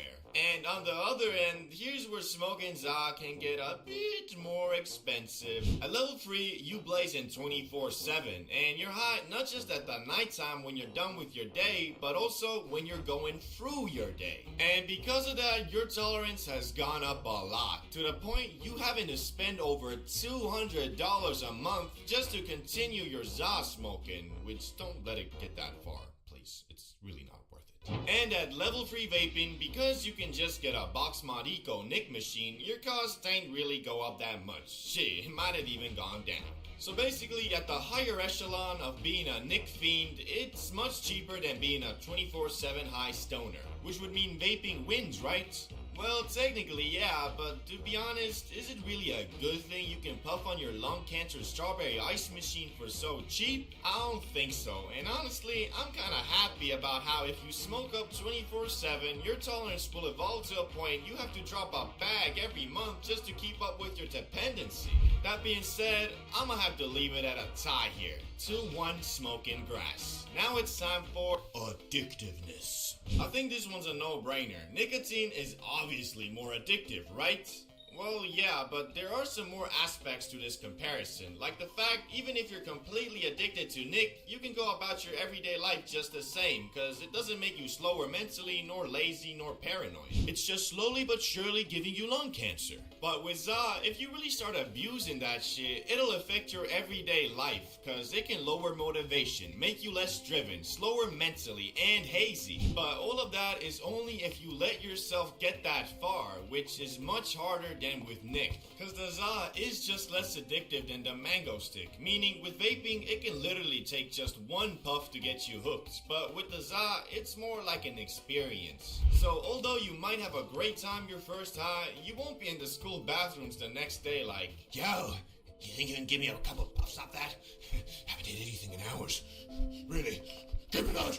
Okay, it's not that bad, but be wary. Nicotine fiends. They'll do anything for a puff off that elf bar.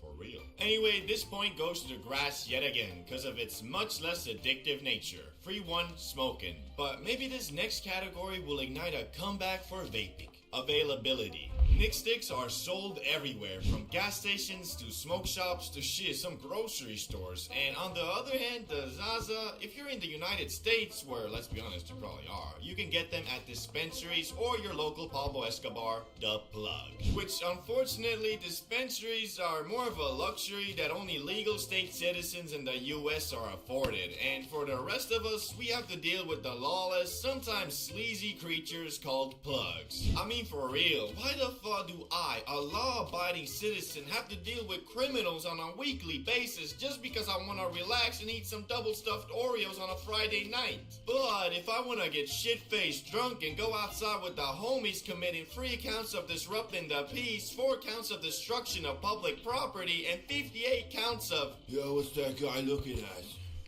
He got a problem?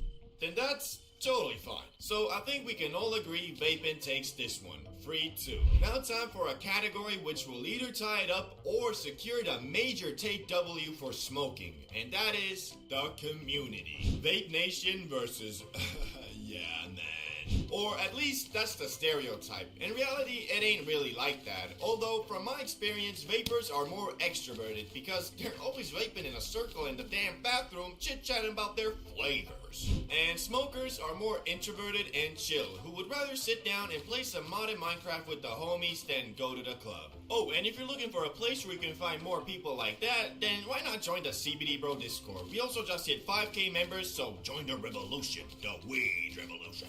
Anyway, this could be biased because I'm a smoker myself, but I personally think the Zaza community is better than the vaping. Although I really don't like grass NPCs who make the Za their whole personality, these dudes are pretty easily spottable and avoidable. But I mean, vapors got the same thing. Imagine standing in a circle, everybody puffing on their dispo, and then some dude pulls out the Vaporizer Ultra 3000i Max, fully equipped with 8 flavors, a touchscreen, Wi-Fi, and Bluetooth capability. I think the exact same thing that I do with grass NPCs. That's a bit too much, man. Anyway, 4-2. Smoking wins. But hey, that might just be mine, CBD Bro's opinion. So comment down which of these health deteriorating activities you prefer. And see ya in the next one.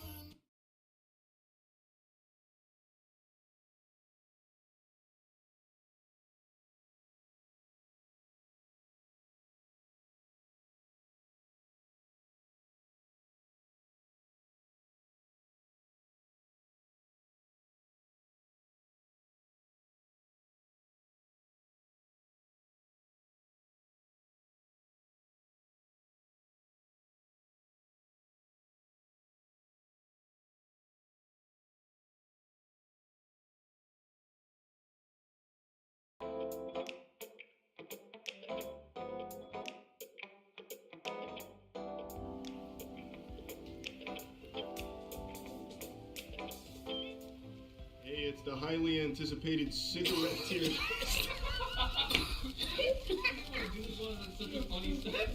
We've got the most knowledgeable guys in the game rating the cigarettes. That's what they always say. They're good at food and cigarettes, baby. Cigarettes and food. Let's fucking get our smoke on. All right. You know what they call it when you've got one left in the box? A dart. It's your lucky, right? Is it the last? I call it a bad day. I think the last one is your lucky or some shit like that. They have their own stupid gamer lingo. Is that real? I know that these are literally these are. I know Lucky Lucky Strike. Strike. I don't mean the Lucky Strikes.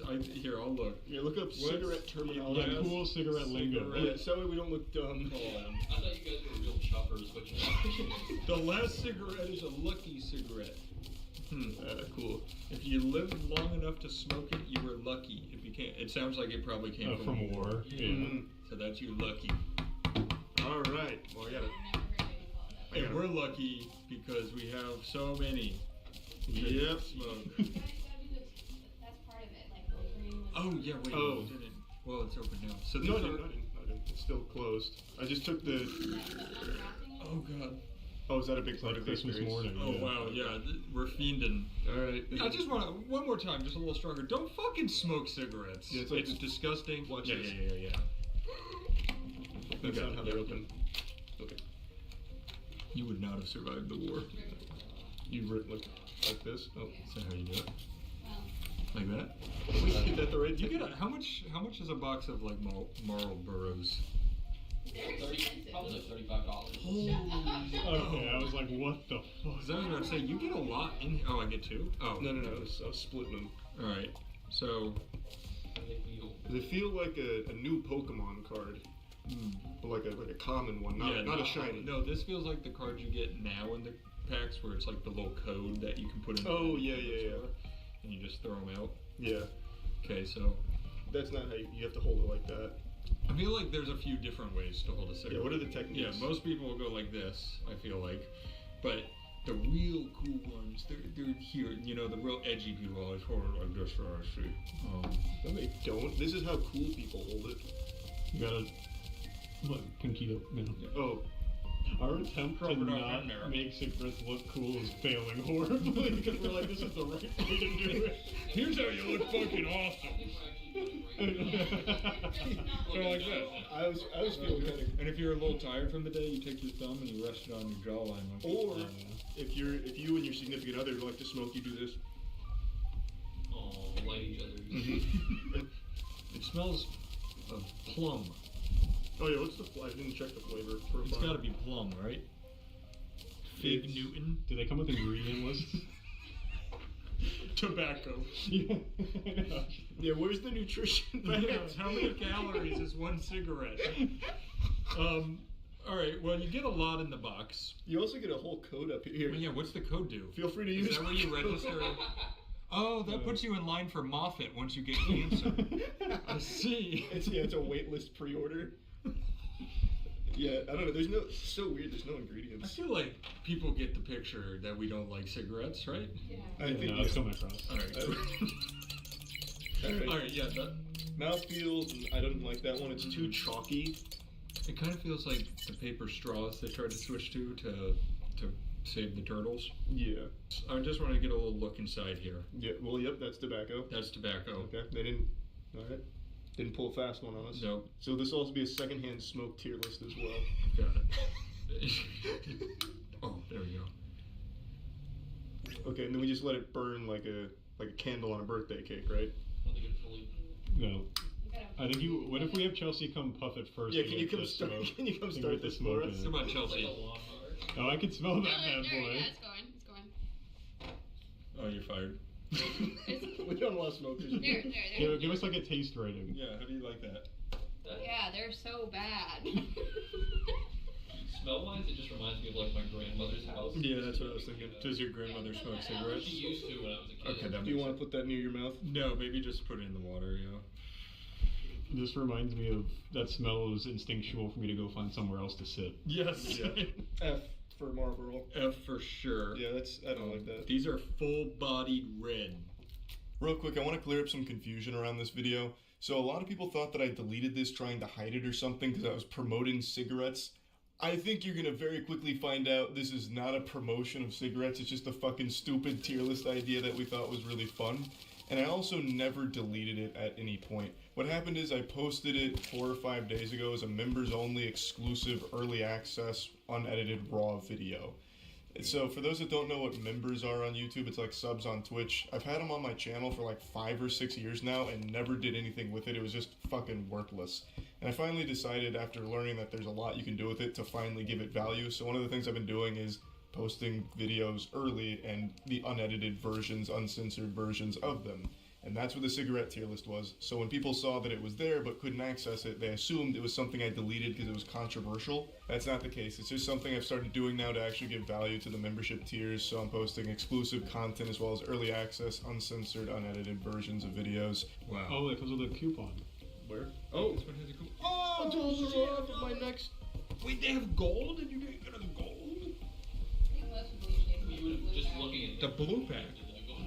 Yeah, true. The gold triggered something up here. Alright. Oh, they look the same. Similar, man. Yeah.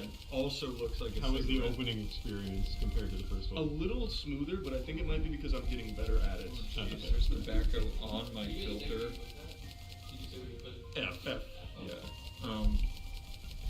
Here, I'll trade you. It's like we're in prison. Why'd I lose that one? Why'd I lose You that? said there was tobacco on this. Oh, there was. I pulled it off. Oh, these? I forgot you could do that. I have hands. To me, These like, have a little logo on them. do that? Yeah. Oh, they do. They also have a gold band. Yeah, this is, and these aren't even the golds. Yeah, these are the Wow. reds. They're really putting their best foot forward. Little spring air. Smells like plums. It's not as chewy.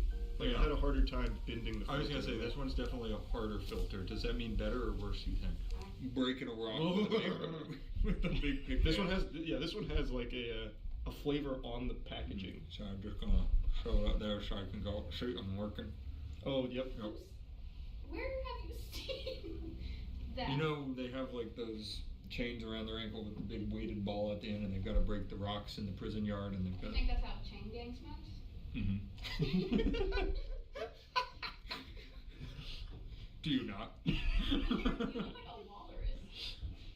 Yeah, you've never seen that technique? One on each side, Wait, you is light that them one both? from your mouth? Oh yeah. Ew, I don't want that cigarette. It's been in your mouth. You ruined If it. that was a fresh cigarette, it's fine. I'm starting to think we're not going to put Damn! Holy shit. Wait, alright, turn that way real quick. Alright, turn back. Do I look cool? Yeah, we looked around. Damn. Imagine your lungs just instantly collapse. Aaron, do you want to puff? No. I told you the only one I'll maybe smoke is the Newports. Just because they're classic. I feel like they have, like, they're really grandfathered You in. can smell them. We don't need. How do you know if it's lit or not? That one's lit. It's lit. Yeah. Here, I'll waft it. Yeah, waft it. Like a You sommelier. Should. That smells like the Hard Rock. That one is much more hard rock smelly. This does have a distinct smell though. Yeah, I think it that's does. very distinctly different. That is very different. That one's more smoky, I This- feel like. And when you have a cigarette you don't like this, how do you get rid of it? Oh, that went the wrong way. Well, you went with the alley-oop throw. Oh, yeah. That's an F. That's an F. Are we going below F on this, or is it still the lowest? I'll shift the thing. Okay. You can go down to, like, G or something. Okay. Z. I imagine Lucky Strikes are kind of the least popular out of. Except in bowling alleys. Oh. And Mad Men. I was gonna say those are the Mad Men cigarettes. Yeah. Oh, Oh, okay. that's right. This big get. Smells amazing. All right, so Well, these are also red. What's the significance to red in the smoking Reds are community? like the full body version of it. So What it's is like, full I think it's body? just like, I don't know. It's like tobacco or something. That sounds very astrology-esque. Oh wait, no, wait, you're wrong. This is how they do it. They go, "You want a cigarette?" Wait. I think you're thinking of packing the box. No, I've seen it. They go like this. Wait, why is it? Oh, wait, I actually know what you're He's doing. looking right at him. I think you maybe need to have not all of them in there. I think that's probably Yeah. true. So if we take one out, Hey Matt, you want a cigarette? yeah, pass me one, bud. One more. That was a little low for me. Hey. Yeah, I got you covered, Matt. I'm gonna go bet on the dog race. Here, let me see if they want some. You want a cigarette? Good throw. Why only one come out for you? I guess He held them down. I'm like, come on. It's like you've never smoked a cigarette. It smells like plum. What did you say? They smell of plum.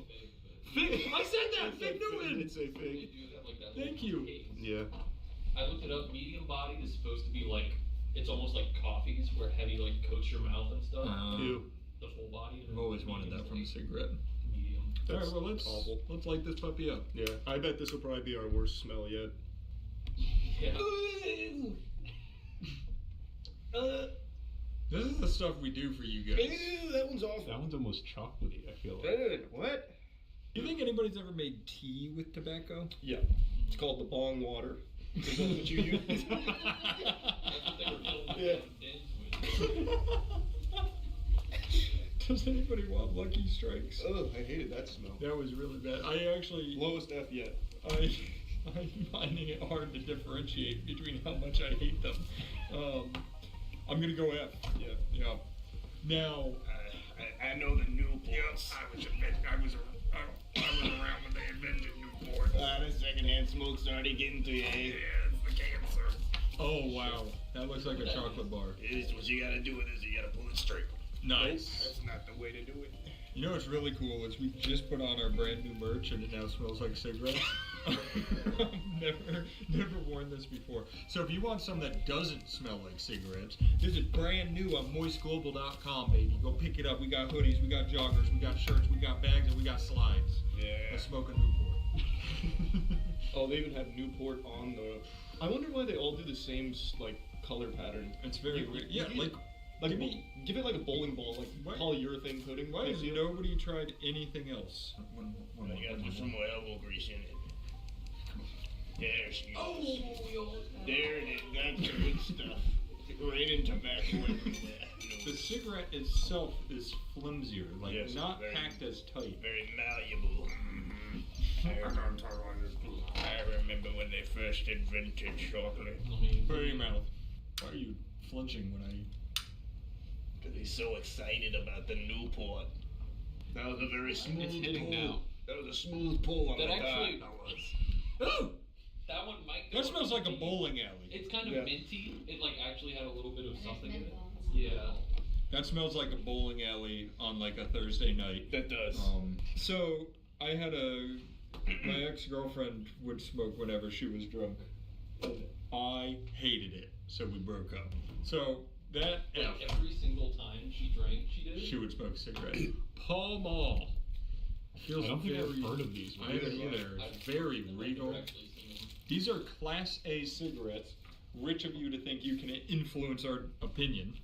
Oh, I thought that was their slogan. Yeah, me too. It actually says Class A. Oh, what I was saying. Yeah. I mean, boom. Oh, that was pretty smooth. Then what about the back? I found the prices too if you were. Oh yeah, let me. Oh, that's actually perfect. So that way people can get Yeah, well, like good packets. value. As to, Yeah. the Lucky Strikes were the cheapest at $4.85. That's crazy. Yeah, the Pall Malls are $7.43. Fancy. I want you to catch this in your mouth. Okay, I'm ready. One moment. 5 minutes later. Here we go. Yeah, that should work. All right. Oh. Sorry. That's okay. When Okay. you land that though, you're gonna I'm increase go- sales of oh that my cigarette God. brand 10%. Pall Mall stock soars. So these smell like plum. These What do you think it smells like, Charlie? not plum, but it does have like a certain, like almost fruity aroma to it. This one, I think you're absolutely- smelling her vape. Oh, I was about to be like, this one smells like I was strawberry. like, that smells milk. way Like, too fruity for a cigarette. Filter, not great on these. no, this one's very rigid. You're right. Get a little whiff of that puppy. That one's not as aggressive. I appreciate that from Paul, but other than that, I don't like that he's selling cigarettes. Yeah, maybe switch to something like you're clearly trying. Maybe switch to a different industry. Yeah, at least that's a very not aggressive scent. Like that one will probably fade from your lungs within the next 10 years. F. Yeah, F for me too, Paul. Yeah, Sorry, maybe. Look, I respect the hustle. Find a different industry. Mr. Beast is making chocolate. Maybe you can go compete with him.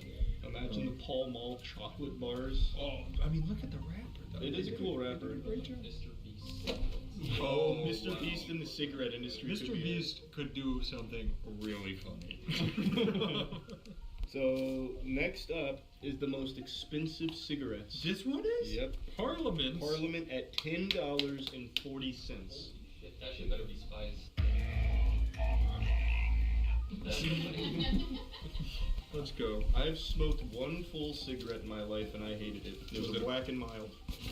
That, to be fair, that That's a is cigarette. Yeah. Yeah. Oh, is it? like Yeah. a mix of a cigar and a stick. Oh, yeah, I smoked that puppy at a Gasparilla thinking it was a joint, and I was like, man, it's the worst joint I've had in my life. This tastes disgusting. This just sucks. Ooh, these guys are coming in a little different. Wait, this is actually different. Yeah, they went a little psycho. They went, what is it called? Albino. Right, you are, Chuck. What? Monochromatic? That's a better word for it. Yep. I'd say they're Whoa! albino. It's like chewing on steel. Yeah. Blue steel. Oh, yeah. No, not No, blue. not. That's Loki color. Red steel. This says perfect recess. I'm biting on it, and she's biting back. Huh. This makes me feel good. Yeah, you sounded pretty. You sound like the ghoul out of Fallout. Coop. Don't smell as plummy. They don't smell at all. I'll give them that. I don't smell shit. Light one. You want a puff? It might just no. Actually, that's a good point. If kids I can see smell this and their friends Here you smoke go. cigarettes or something, they're trying to get them to start, just get candy cigarettes. You still get them puff. You get candy. Parliament's not fucking around. I'm pretty sure. Wow. That shit hits. That was a big whiff of poop. Oh, that was Parliament poop. That was awful. That was fucking terrible. M. Big F. super apt. Here's the thing, they came out swinging. They came out with a different design, a different filter. The design was better. I started feeling rich, you know, when I had that in my mouth. Like, very posh. I could do anything, and then I lit it and crashed back to reality. Alright, so we got 305s. You see these, I feel like, in that little wall vending machine in every bowling alley from 1932. I like this idea that Parliament, you know, you're eating lobster with them. What are 305s? What is SpaghettiOs. You're eating cigarettes and SpaghettiOs. That's not good. Yeah, I think that's. Yeah, here, you give it a try. I'll give it a little tug on the rug. Whoa, wait, what? That rug doesn't want to be tugged. Alright, I tugged it. Yeah, give me another. I'm gonna kick flip it in the air. Ready? Oh, that was a little bit of a tray flip there. Yeah, that's pretty cool. I pushed Mongo on it by accident. One more time. Nope. Heel flip. Here.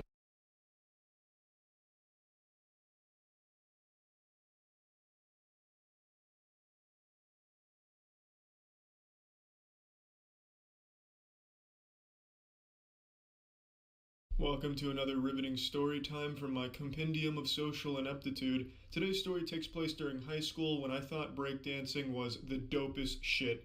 I used to think breakdancers were society's alpha males that couldn't walk 5 steps in public without falling penis first into a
consenting vagina. So what I wanted to do is I wanted to learn to be a b-boy, an ultimate breakdancing Chad to impress girls. Keep in mind, this was about a decade ago, so there was movies coming out that focused on breakdancing and how cool it was. The one that had the biggest impact on me was called You Got Served. That movie was like my eye of the tiger. I would throw that shit on religiously to get myself pumped up and motivated, start pumping testosterone into my dick like, yeah, alright, I'll start serving people soon, I can do this. So I'd watch a shitload of shitty Expert Village tutorials on breakdancing until I got to a point where I was like, I'm confident, I can do this in front of people now and it'll be really cool. Spoiler alert, I was never actually good at it and it was never cool, but that didn't stop me. Every single school dance function from probably freshman year of high school to senior year of high school, I would be that fucking sociopath on the dance floor during the first song, busting it wide open. You know, like at all the dances like homecoming and shit, the first song nobody's on the dance floor because it's not cool? Well, I'd fucking cherish that moment. I would charge that dance floor like a football team storming the stadium field. I was all about that first song life. And this was during the time where the jerk was popular. Well, not really, it was kind of on its way out anyway, but I was still trying to hold on to that glory of the jerk. So I had this little routine that I would do at every dance function, every single fucking one of them. And unfortunately, I still remember kind of the beginning of it, so I'm going to give you a little sneak preview of what it looked like.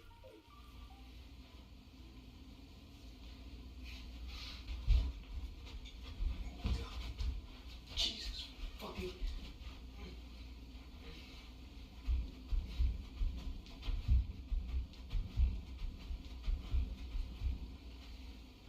Right now, breakdancing. I know, ladies, just leave your sodden panties in the dirty clothes and wash them later. What you just saw right there, what you just bore witness to, was a body wave into a 6-step combination, a little groundwork that I tossed in there for flair, then the jerk tacked on at the end. A combination move only fit for the most elite b-boy gods out there. Now at the time, this was 10 years ago, I was far more limber, so I could go from the kneeling position to the standing position without fucking blowing up my meniscus. Now is a different story. I can't exactly do it as well as I did back then, but in a nutshell, that's kind of what it looked like back then too, honestly. And let me tell you, it wasn't cool. I don't think that routine I came up with will ever be cool. If I'm wrong, please, some b-boys out there, make it better and send it to me. I'd love to see how that could possibly be improved, because in my eyes, that's as good as breakdancing gets. And they didn't appreciate it. So my high school just didn't really have a taste for the finer breakdancing things, because no girls ever thought that was cool, surprisingly. And let's fast forward. So I do that at all the dances. It never really got me anywhere or anything, and I never changed the routine. That was about the extent of it. That was my breakdancing prowess on full display. That was me sailing at full mast, full erection, red alert, and nobody gave a shit. It wasn't cool to them, and it clearly just objectively is not a very good routine. But let's fast forward to senior year. I'm still doing that routine, and I finally worked up the courage to ask a girl for her number, and she humored me by actually giving it to me. She was clearly not interested, but that didn't stop good old b-boy Charlie from trying. So in order to try and get her genuinely interested in at least like kissing me on the cheek or asking me to tie her shoes or something romantic like that, I would send her videos of me doing routines like that. But I didn't have any friends to videotape that because no one was that close to me. In fact, I don't think any of my friends would do that now because it's just embarrassing. So what I would do is I would have my dad take videos of me doing breakdancing like you just saw, except by senior year I was a little bit better. So I was able to do like kind of head spins. I couldn't do like a head spin without supporting myself with my hands. So I could kind of just like walk my head around very slowly. And I would have my dad videotape that. It'd be like a 2-minute video of me just walking my head around slowly like that on the floor. And I would send her that.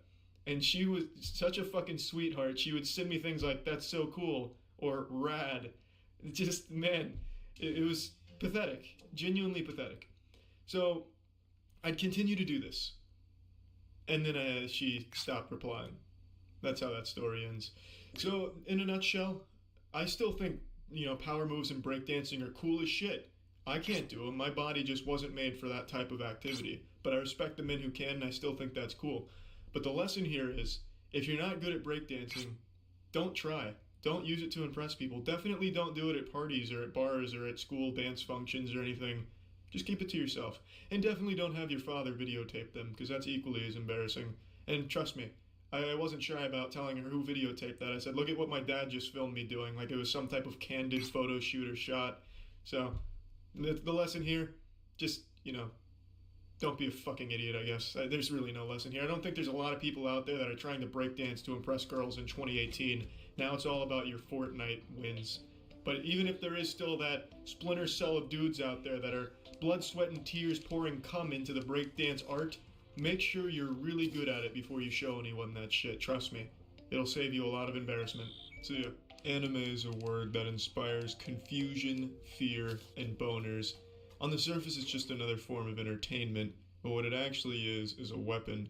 And like all weapons, there's the potential for misuse. This is the story of how I misused anime in my first year of college, and potentially led the entire student body to believe that I was some type of fucking lunatic who was one bad Naruto episode away from crashing his car into the side of the on-campus gym. It all started in high school. I was pretty reclusive, I didn't go out much, but I did watch a lot of anime, and it taught me two very important lessons. The first being, the power of friendship is the strongest force in the universe that not even God himself can compete with.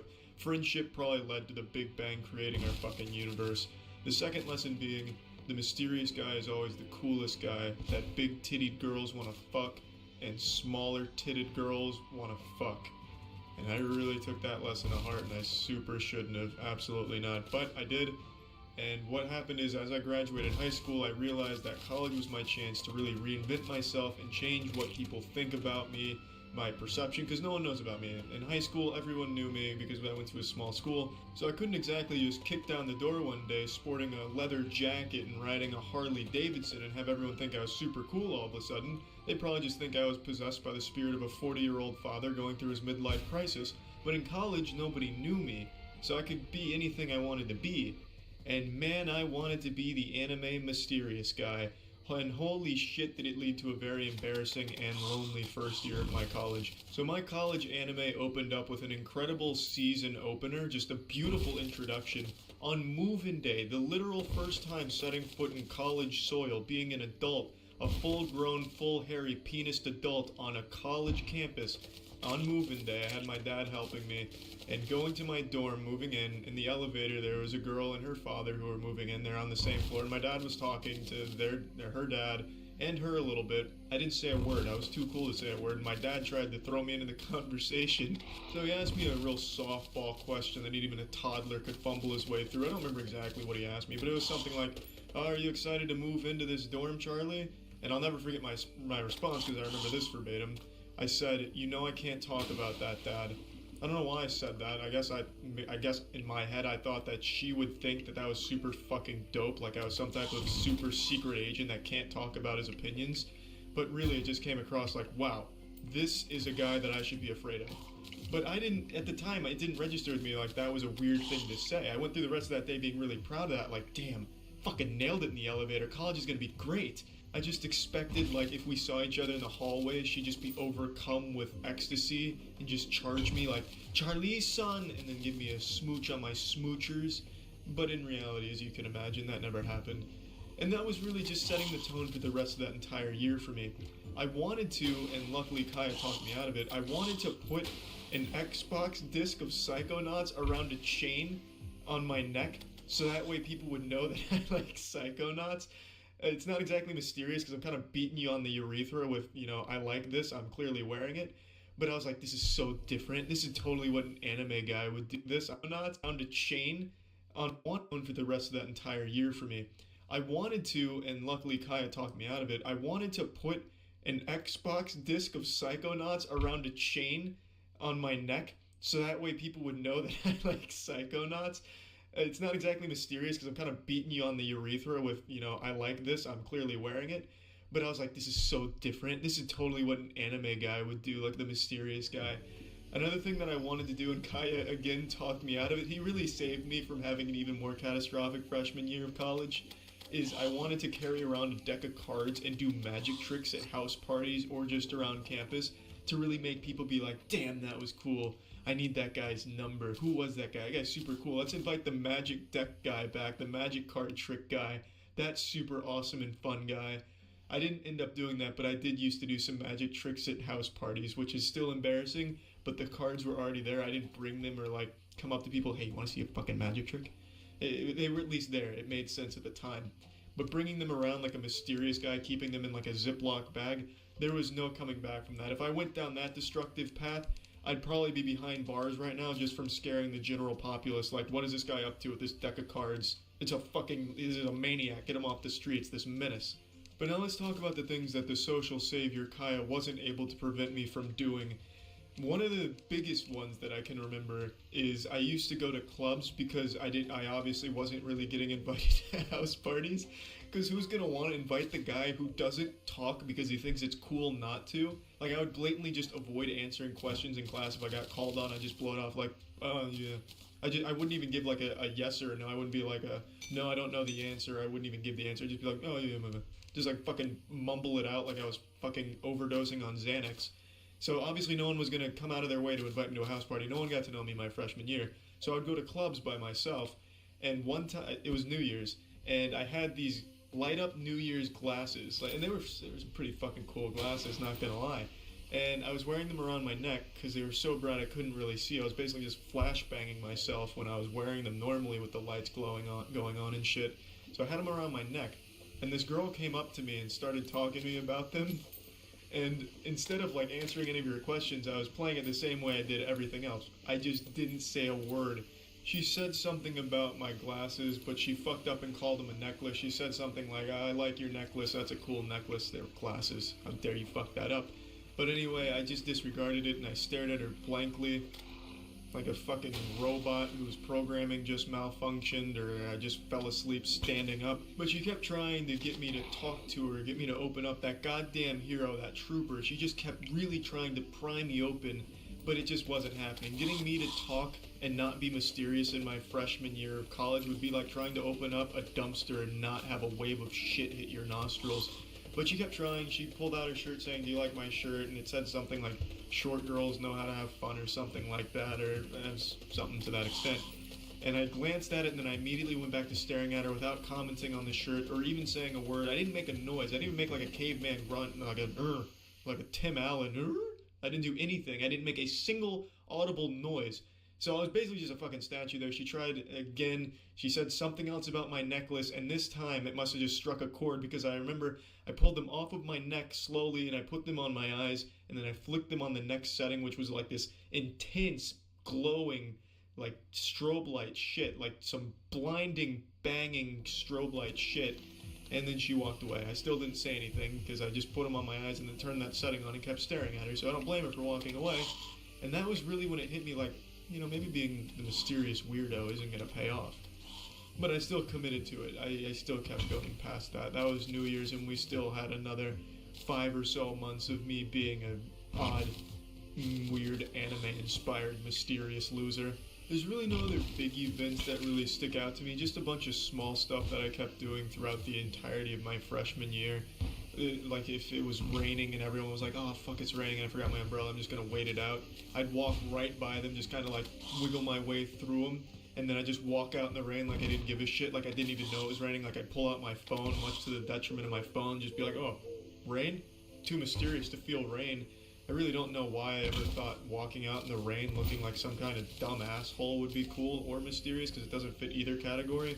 But that was another thing I'd partake in almost every time it rained. The only other big event that I can really think of, one that I still think about and it keeps me up at night and really haunts my boners to this day, is when I took an art therapy course towards the second semester of my freshman year. I don't remember exactly what it was. It wasn't art therapy, but it was something similar. It was just an art class basically where you express yourself. And I thought it would be amazingly mysterious and really get girls' panties super fucking wet, just sodden panties being tossed at me. Is every assignment I tried to make it as dark and bland as possible. So one of the assignments being, what do you think of your friends? You were supposed to do one about 12 friends. You make a drawing to represent each friend.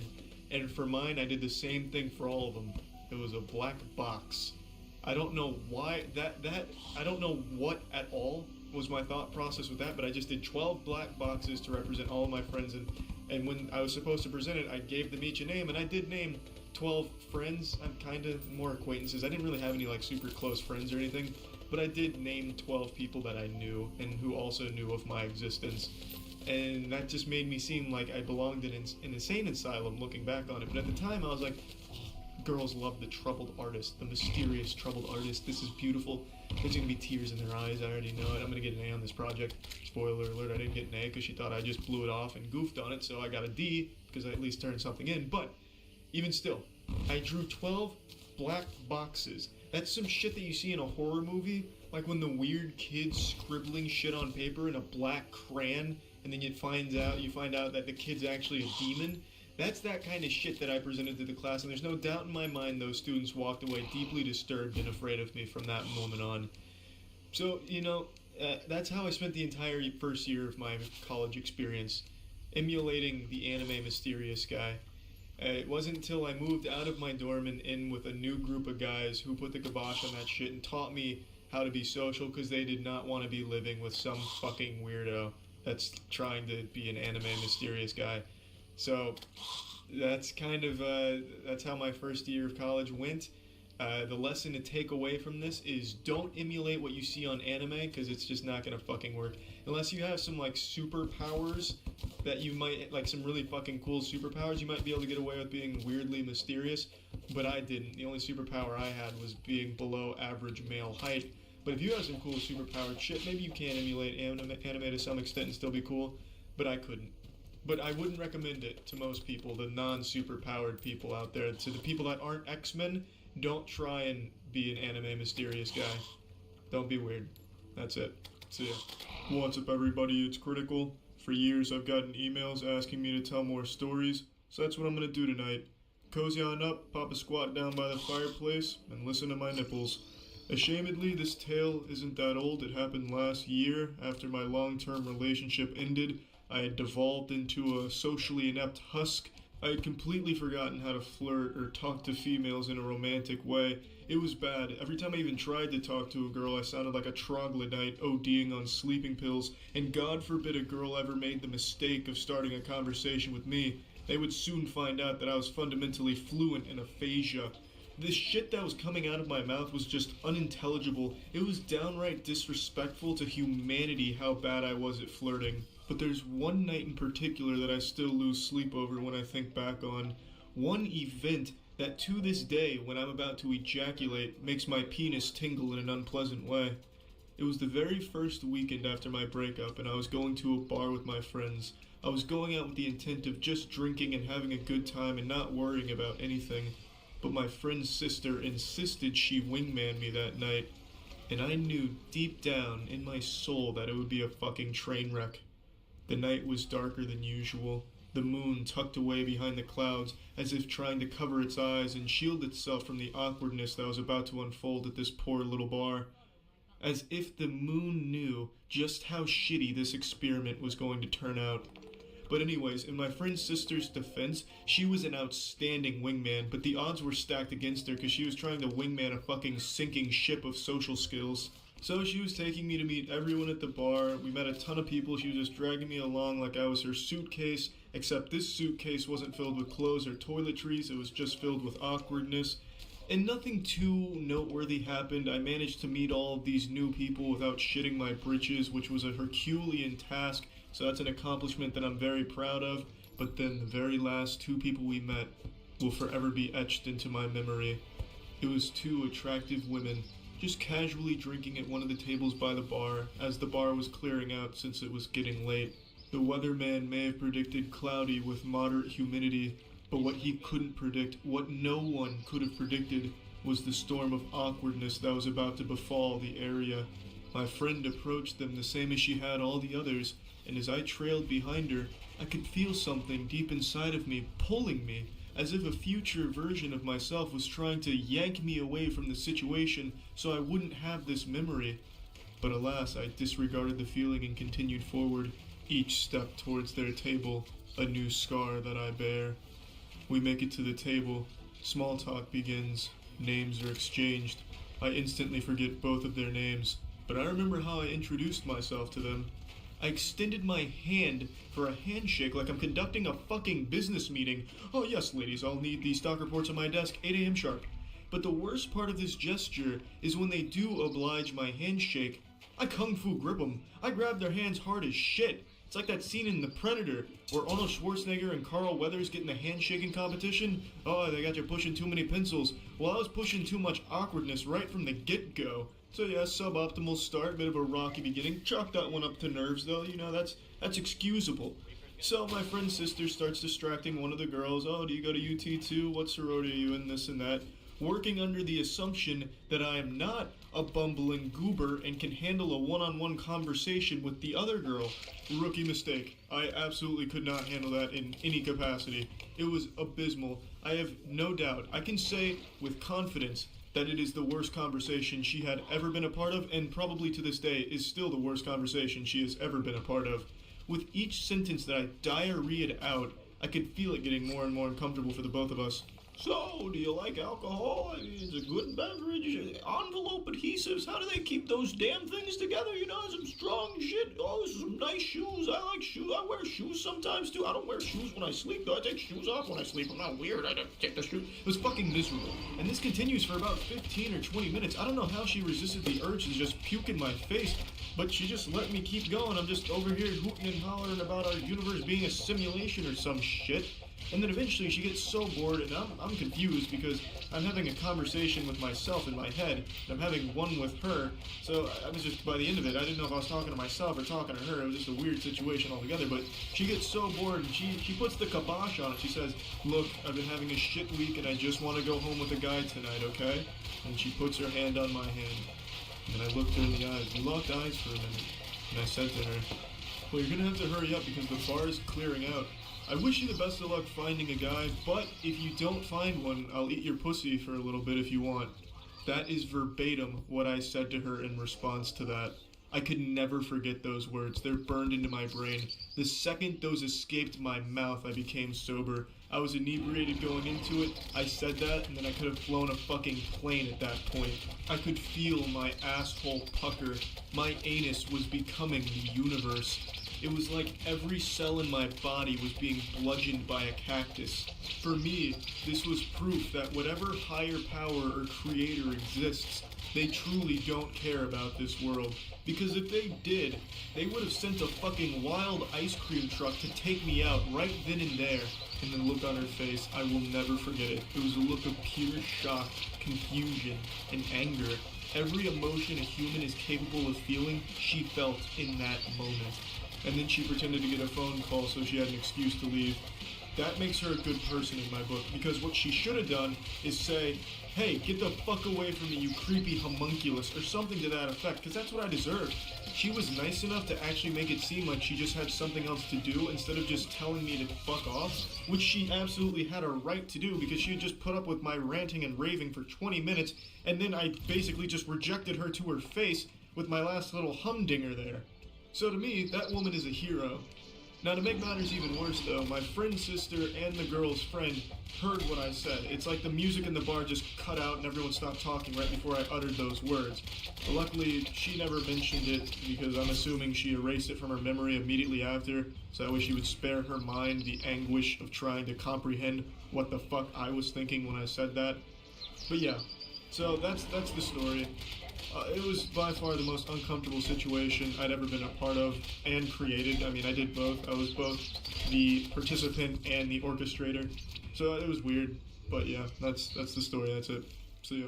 Occasionally during my live streams, people bring up Miami because I'm in Florida and everyone knows Miami, so they always want to know, have I been there? Do I like Miami? And I made it very clear that I have a very palpable disdain for that city, if you can even call it a city. I call it a scam. I almost just don't even believe in Miami. It's kind of like the fucking Tooth Fairy to me. If the Tooth Fairy was a huge asshole whose only purpose was to bite your nipples off while you were asleep, I really do hate Miami. So let's get really into the meat and semen of why I hate Miami.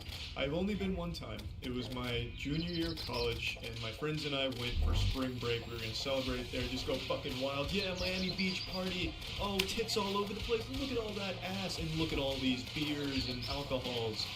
And that was the plan. But we severely underestimated just how expensive everything in Miami is.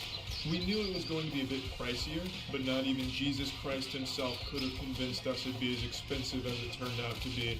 There was only one thing in all of Miami we could afford, and that was the hotel, because we all pooled our money together to be able to afford that. Past that, we were left to die. The people in Miami wouldn't piss in your mouth if you were dying of thirst unless you had $1,000 to pay them for it. The prices there are out fucking outrageous.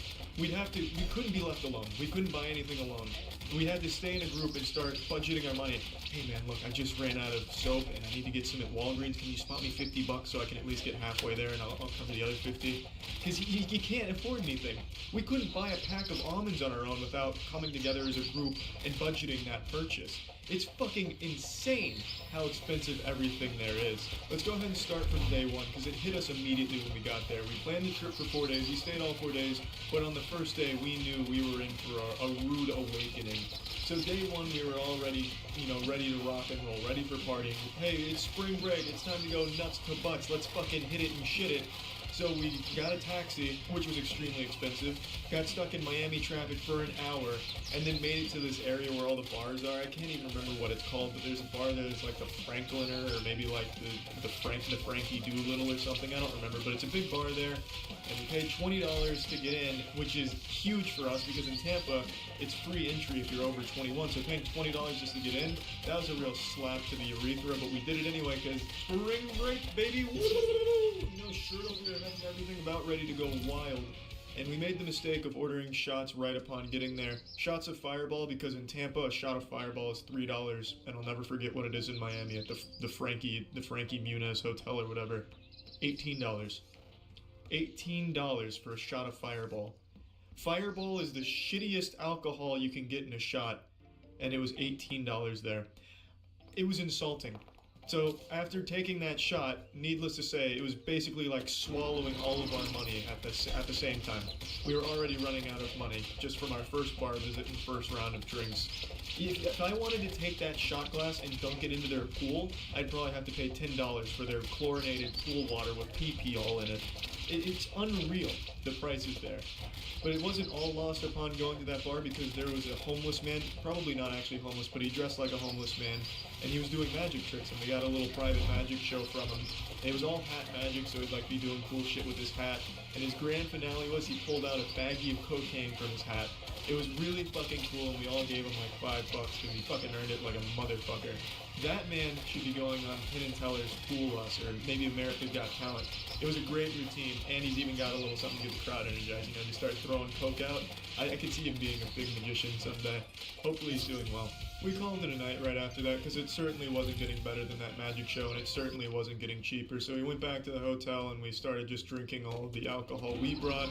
That was a lot of fun. Just 5 guys in the hotel room getting absolutely shit-faced because they couldn't afford to elsewhere. And I got extremely drunk, probably the drunkest I've ever been. And I blacked out, and then the next day, we all planned to go to the beach, but I was so incredibly fucked up that I needed to keep having the taxi driver pull over so I could puke. We finally got to the beach, and I still had to keep puking, but apparently all of the areas on the beach don't really have bathrooms. Miami doesn't believe in bathrooms, so I went to a Walgreens, they don't have a bathroom. I went to the next door business that I don't remember, they didn't have a bathroom. I went to the other business next door, which was probably like a cocaine supplier, I don't really know what it was, but it was a dilapidated little business, they didn't have a bathroom, so I ended up just puking on the road. I just figured why not, I had nowhere else to go, and I'm sure it's pretty commonplace in Miami. I'm sure I'm about the 5th guy that morning to puke on that road. And I was feeling like shit the rest of the entire day. The beach was underwhelming. It was just like every other beach in Florida. There was nothing super special about it except for some trivia like Dexter Season 2 was filmed, or the Dexter intro was filmed on that beach. Like, who gives a fuck? It was so boring. At least right up until a Category 5 hurricane hit Miami that day. It wasn't an actual hurricane, but there was a goddamn monsoon that blew through and completely annihilated us. Apparently there was like a fucking news warning that went out, like, this is going to be the biggest storm we've had in 10 years. And we weren't listening to the news or anything, so we just went to the beach. There wasn't a whole lot of people there, but I can see why now. And it was just this incredibly disastrous storm that hit with intense wind that was nearly knocking me over and my friends. And this hardest rain ever. It was like we were getting hit by baseballs. It was so miserable. Miserable. Walked away bruised and bloody. But undeterred, our spirits were still as high as they could be. You know, because come that night, we were ready to try again. Bars were out of the question because we couldn't afford the drinks, so we thought, how about clubs? So we went to a club, I don't remember the name of it, it might have been Platinum or something to that degree. $300 to get into that club. That's excluding drinks, that's not included. $300 just to go in there. Unbelievable. Needless to say, we all didn't have $300 a person to pay to get into this shit-ass club on the side of the fucking road. So we didn't go to that club. I don't know why it was $300. Maybe Jay-Z, Post Malone, Lil Wayne, and Johnny Cash was revived and they were all playing that night. That might justify $300 to go in there. But we didn't do it, so that was another bust. And then we decided, how about a strip club? Miami's famous for their strip clubs.